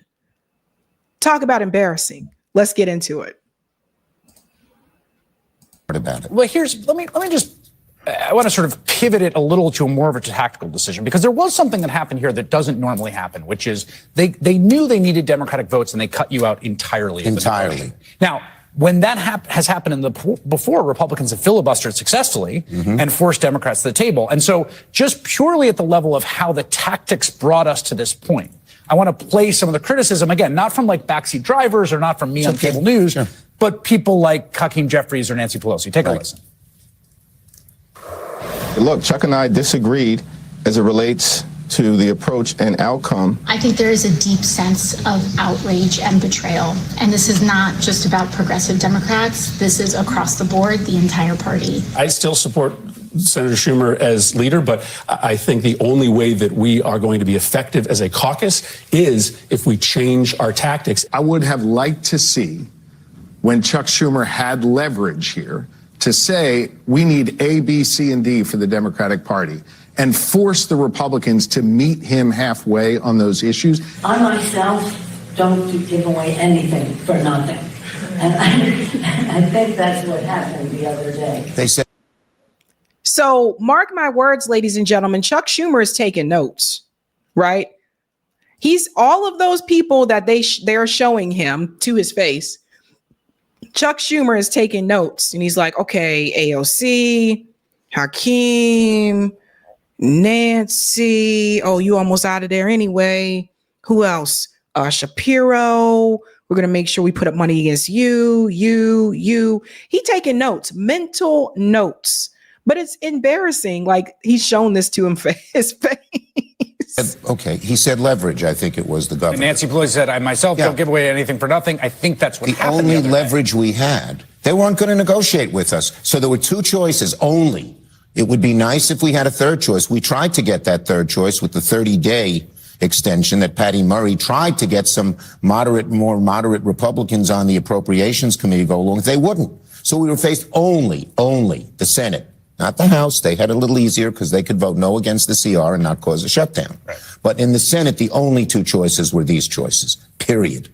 And the choice of the shutdown was so severe, you're giving them the keys to the city. Why would we? Look, this guy, the worst of them all, is this guy who's head of OMB named Vote, VOUGHT, but people hear the word vote. He already has a plan to shut down a large chunk of the... He's doing it right now. No, he cannot. Now, if you don't have a shutdown, you can go to court.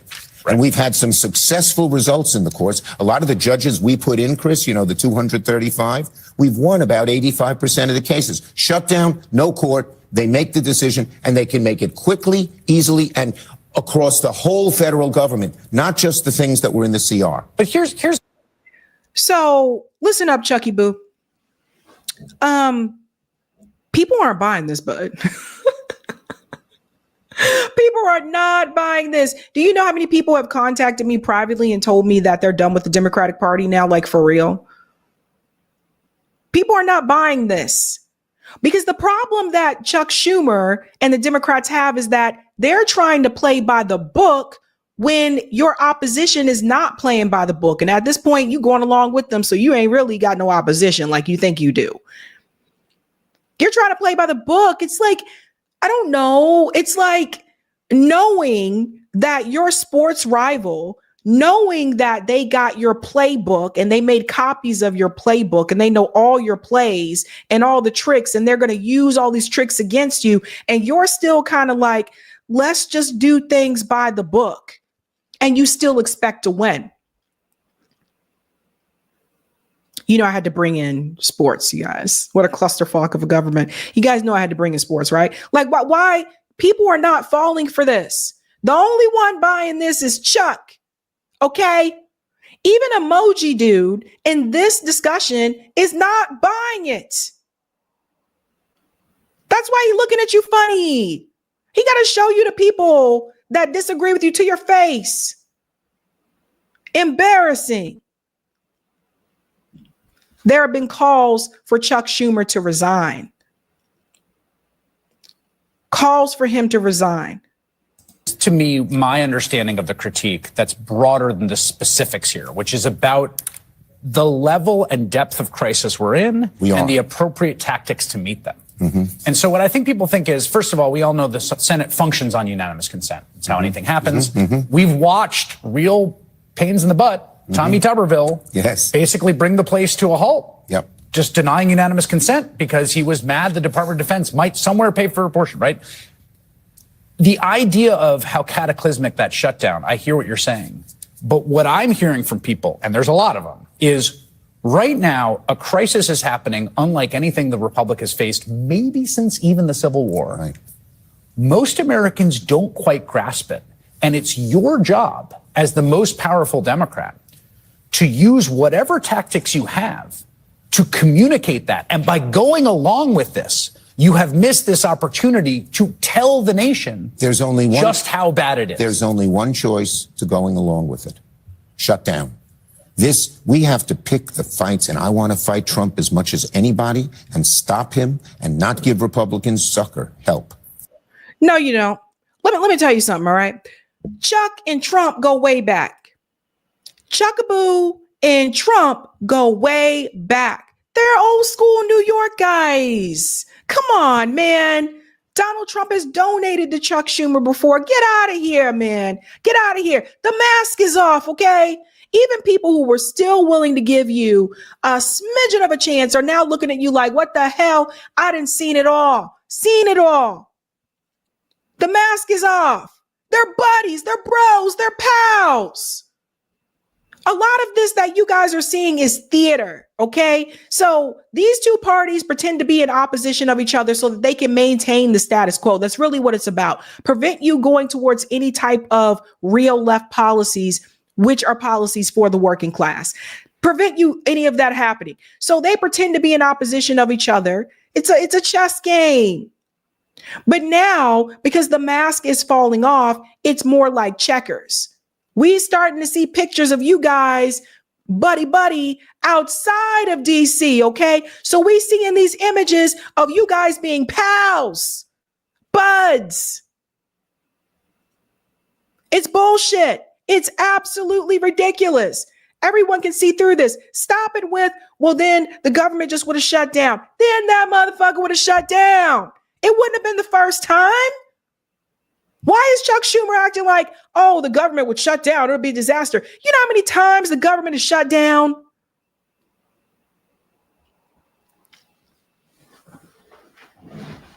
Now all of a sudden we care about a shutdown. You make them give in. You make them cave to your demands. And that is not who Chuck Schumer is. That's not who he is. He don't really give a damn. He just wanted to get the vote over with so he can go on his book tour. That's what he wanted to do. Now he had to put that on pause because he's afraid that he's going to face protesters at the book tour. You damn right. A little bit more here, and then we'll go to his appearance on The View. But in this situation, doesn't it call the question? Doesn't the crisis create the attentional vortex that is necessary? Because right now, people have no idea that they're going to basically get rid of all of American universities and all of American science funding. Yeah. We try to communicate it every night, but there's nothing like a crisis to drive that home. But the drama of the shutdown, eliminating all of these things would do such damage substantively that I couldn't tolerate it. I couldn't live with it. You know, I know there's the idea that no, the donors couldn't live with it. We had enough of you here, okay? It's not that you couldn't live with it. The donor class couldn't live with it. You on the same team, fam. You on the same team. Now, he did decide to appear on The View. I want you to hear how they were talking about this right before he came on to the show. Listen. Democratic voters say 2-1. They want party leaders to fight rather than compromise, even at the risk of not getting things done. And I think that's what we're seeing. Yes, you want people to be able to exercise their First Amendment rights to protest and to get into the streets, get out there and say, this is what we want. Mm-hmm. But we know that this administration is not playing by the rules. They're certainly not playing by the Constitution. And people are now being arrested for exercising their constitutional rights. Mm-hmm. So you do need a leader, but you need a leader with fight. I've said it over and over again. This is not about being a resistance party. That's very passive. This is about being an opposition party, which is an action that's very, very active. Mm-hmm. And when you look at leaders that that it seems that people are supporting. You're looking at the Jasmine Crockett's, who doesn't care, who's going to fight for you. You're looking at the Al Green with his cane, who's saying, my constituents need Medicaid. You're looking at that. You're looking at, I would say, an AOC. Her name keeps on coming up because she's out there every single day saying, this is what we need to do. So what I want to see is I want to see somebody meet energy with energy. I want to see a Democratic leader that doesn't capitulate, that doesn't make deals with the other side when the other side is interested in making deals. It's their way or the highway. Let's. No, you don't. Because every time those types of politicians came onto The View, you made it very clear that you just wanted to maintain the status quo. See, now that Donald Trump's in office, now all of a sudden you want a fighter. Everybody see how this works now? Now all of a sudden, like, we want a Democrat that's going to fight. But when people were trying to fight, you wanted them to get in line. Okay?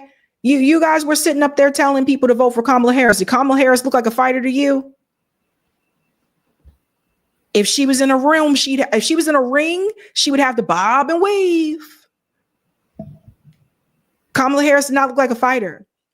It was interesting she mentioned Jasmine Crockett. Jasmine Crockett ain't passing no legislation. Jasmine Crockett is just dancing in the hallway, right? So don't just mention her just because she's black, Sonny. She ain't doing shit either. She just dancing in the hallway and sticking her tongue out and all that jazz, okay? AOC is one of the most ineffective leaders in Congress according to the numbers.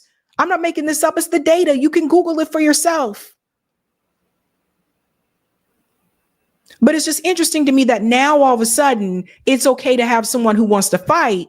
But when Democrats were in power and they were maintaining the status quo, which is exactly how you got a Donald Trump elected again in the first damn place, you didn't want people to fight. You didn't want people to speak up.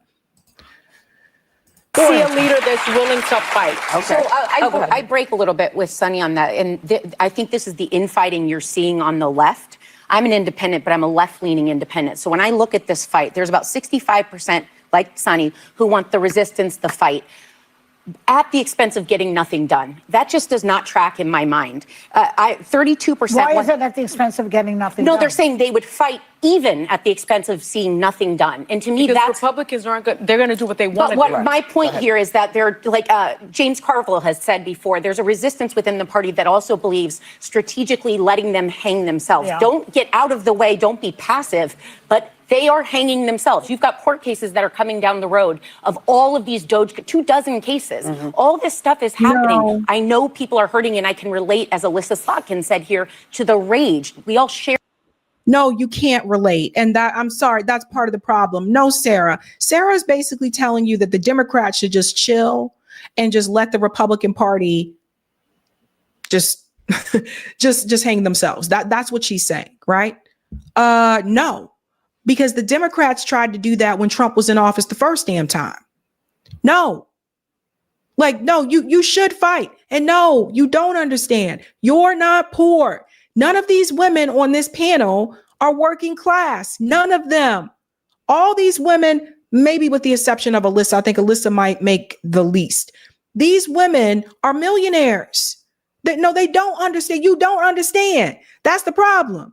You don't know what it's like to lose Medicaid. You don't know what it's like to not have health care, not have health insurance. I know what it's like to not have health insurance. I've been there. You don't know what it's like. You guys get in cars in the morning and drive up to The View to do this show where the average New Yorker has to take the subway. They don't even take the subway, fam. They're not like you. They're not the same. So no, you don't understand, Sarah. You don't. That's a big part of the problem.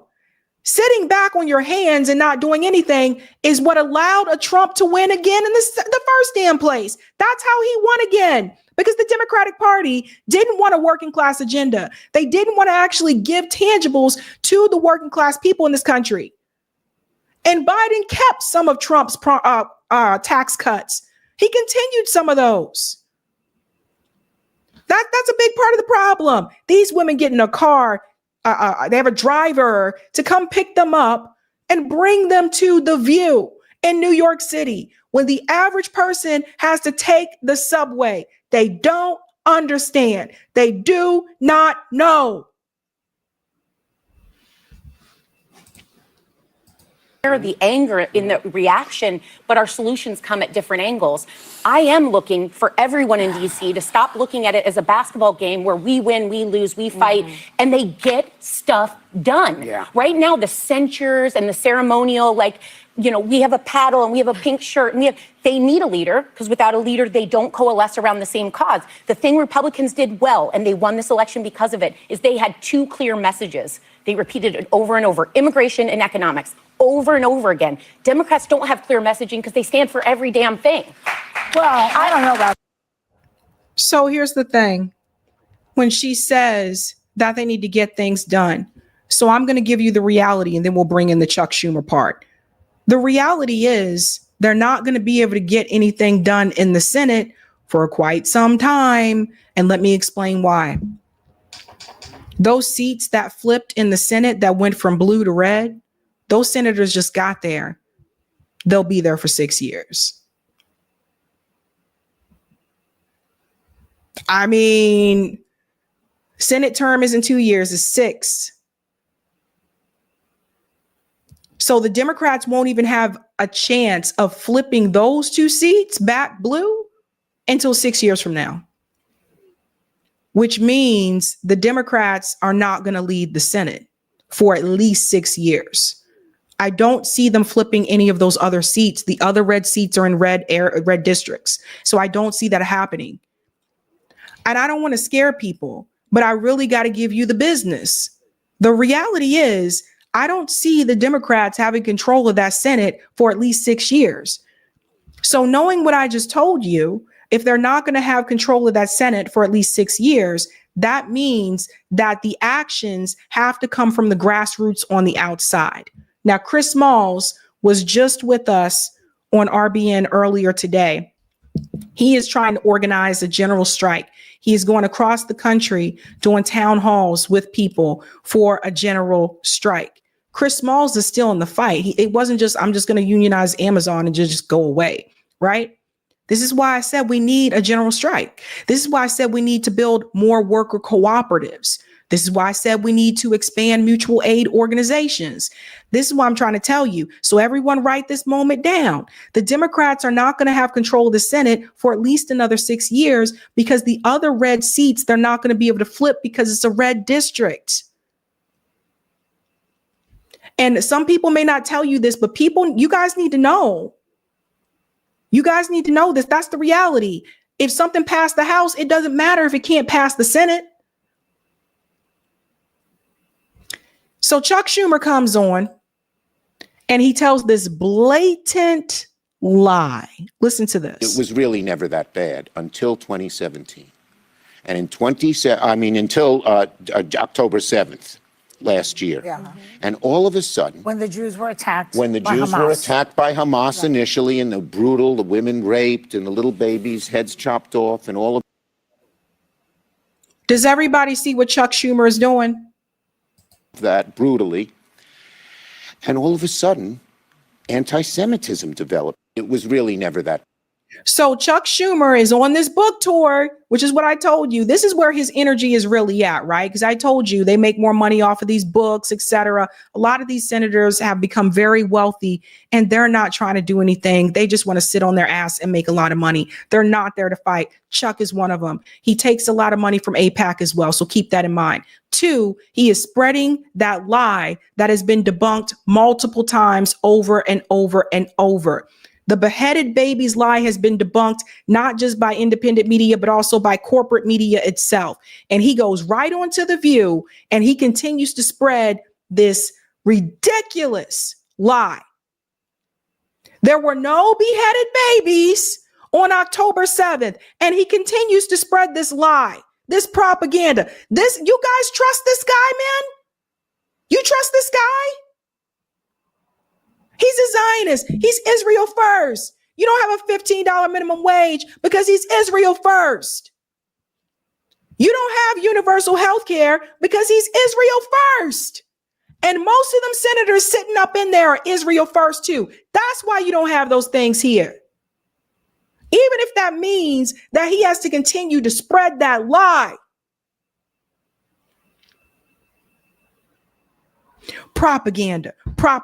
So I was very surprised, though, when Sonny Hostin kind of came after him here. Actually, we'll go to this one first. Listen to this, his explanation for why he did what he did. You mentioned, this is what a leader does. And we were just talking in our last segment about we aren't seeing a clear leader of the party, because even though I agree with you with your decision, and I see why, but you were only able to get 9 Democrats to go with you. How is that leadership? Why? Okay. Look, the bottom line is there were a whole lot of Democrats who were torn, and they on the one hand, people were clamoring, do something now, do something now. Now, do we have to act and do we have to fight these Republicans, this right-wing group, the MAGA. not all Republicans, every step of the way? But do it in the smartest way possible. If you're fighting them and then you end up in this shutdown, let me tell you something. Did you catch what he said there? Do we have to fight these Republicans, these right-wing? Yes, we have to fight them. Not all Republicans. I don't know if everybody caught that. He's letting you know he's not really there to be opposition.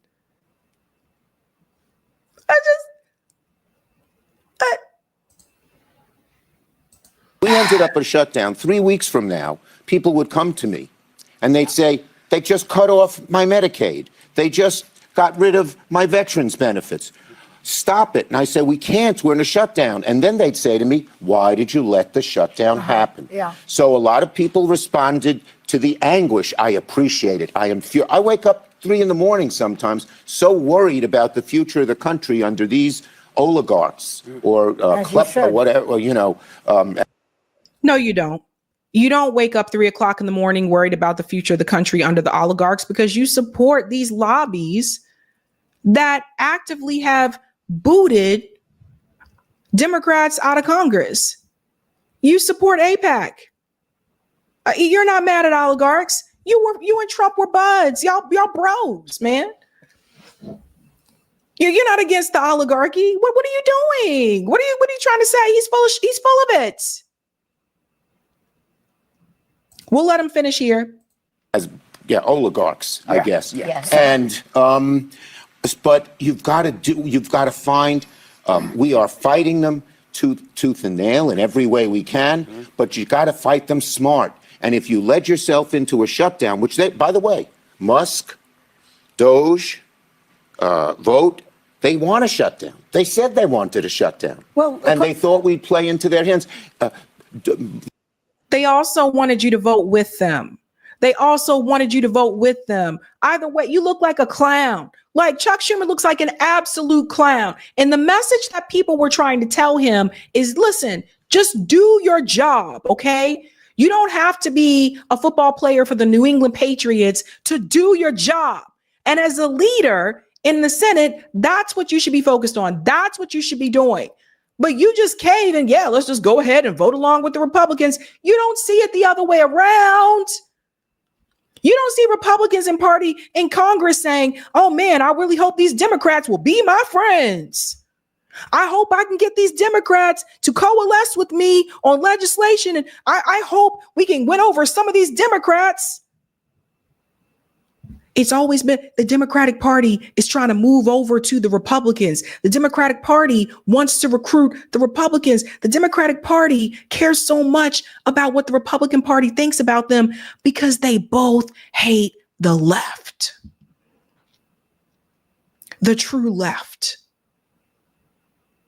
Anti-establishment. They both hate it. So it was interesting. I was kind of surprised that Sonny said this, but somebody said it. She kind of calls them out here.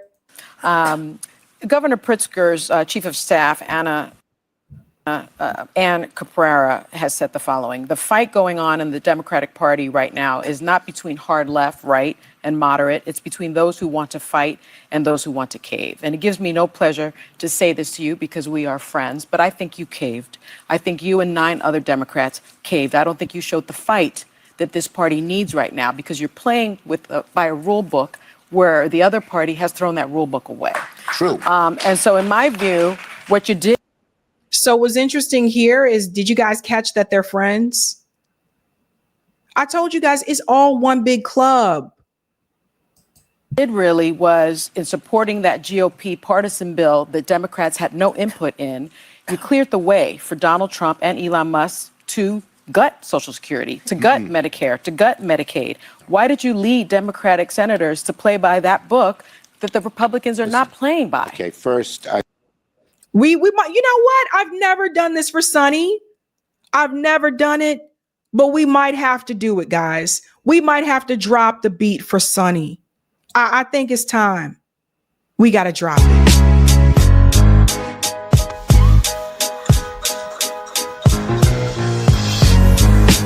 Dance with me.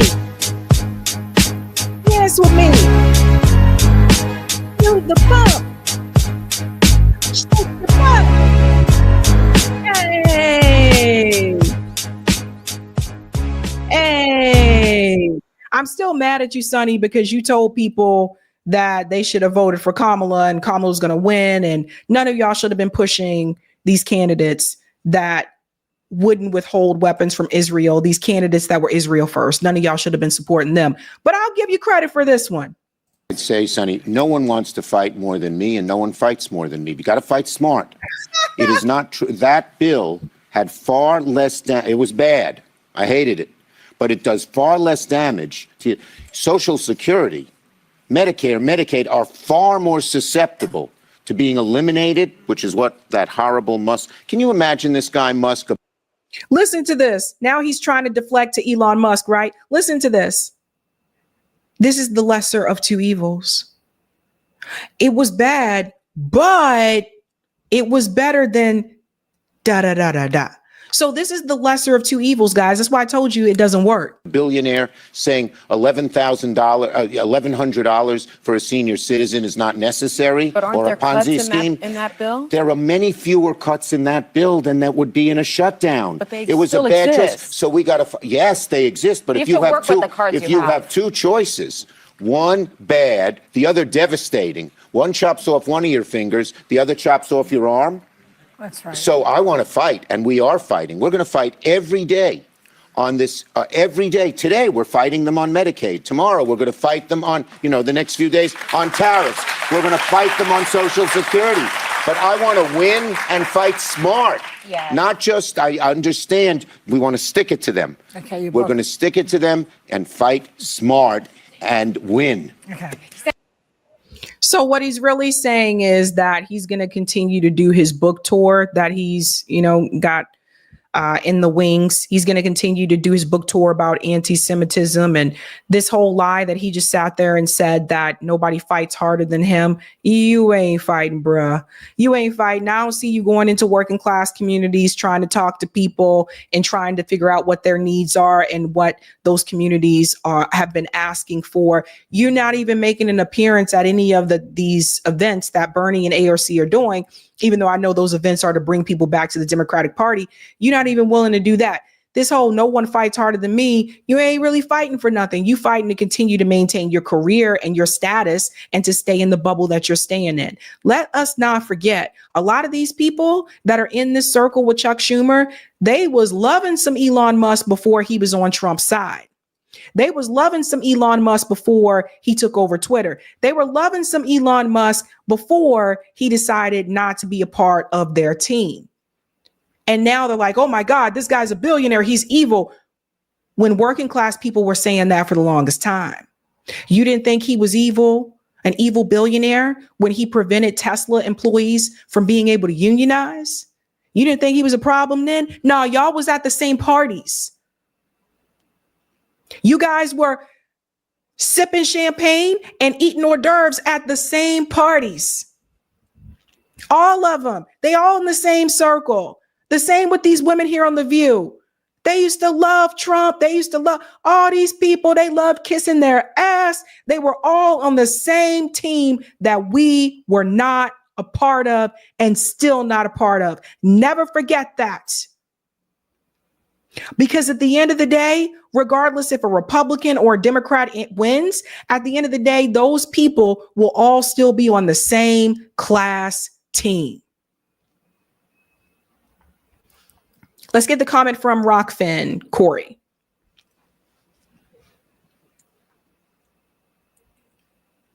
Here we go. I don't know how Corey, can you help me with the Rockfin? Thanks. Okay, I don't know what happened. We'll go over to, oh, I already read it? Oh, okay, thanks, Corey. Okay, let me go to the YouTube comment, sorry. Thank you, Christopher. Hire that hero, Kyle Rittenhouse, for security. Be Easy says, Simone Mammy Sanders says she's no longer a Democrat. Oh, she full of it. She go wherever the money at. Get out of here, Simone. Get out of here after you didn't shame other people. Isaac says Schumer was on an episode of The Apprentice with Trump. I'm sure they go further back. Yeah, they're old school New York guys. You know what I mean? There's like New York and then there's like New York. You know what I'm saying? Thank you. Where's the love? Democrats and Republicans have always admitted they were bosom buddies. In congressional hearings, some refer to each other as my friends across the aisle. There you go. New York Varsity says Sabby Sabs, is the RBN interview still up with Chris Smalls? Yeah. Yes, it is still there. And Trusting Success says, I noticed after Chuck said behind a podium that Netanyahu was a barrier to peace and should step down. Now he's been spreading the Zio narrative. Times 10. And thank you, Philip. That which is hateful to you, do not do to your neighbor. That is the whole Torah. Rabbi Hillel, 1st century BC. Lying about baby heads is hateful. I know, guys. I hear you. Okay, ladies and gentlemen, we are going to do call-in. So I am going to go ahead and drop that in the chat. If you're new, once a week, we do a call-in portion after one of our live streams. So we're going to do one tonight. And I'll click the link there for you. And basically all you do is just, you'll click on the Zoom link and you'll be in the Zoom room and you'll be able to ask questions.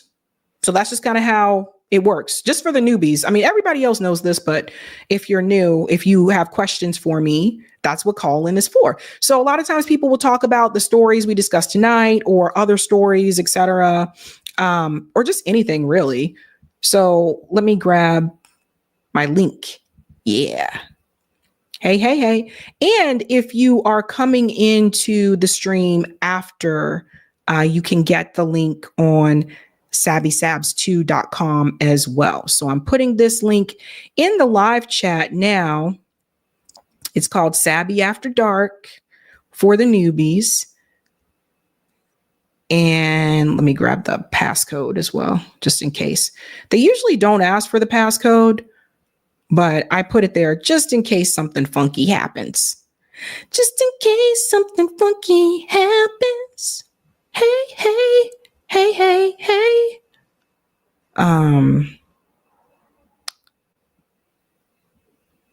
There we go. Yeah, and so I just get that ready for everybody, and so that people can call in. All right. So it should be there, and then I'm just going to pin it to the top of the live chat there, and it's pinned. Okay, so if you're in the live chat, all you have to do is up at the top, it's pinned. That's the Zoom link. You click on that, you'll be in the Zoom room. I'm going to open the room now. I usually open the room while I'm still on stream just to make sure the room is working.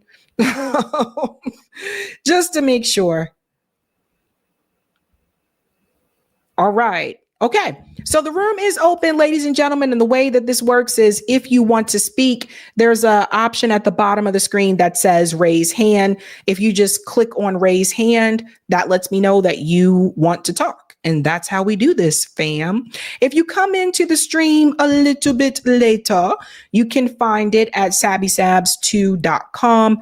a little bit later, but hopefully not too late, because I am going to try to wrap up around midnight because I have an appointment in the morning. So see you guys over at Call In. Poot, poot, poot, poot, poot, poot, poot.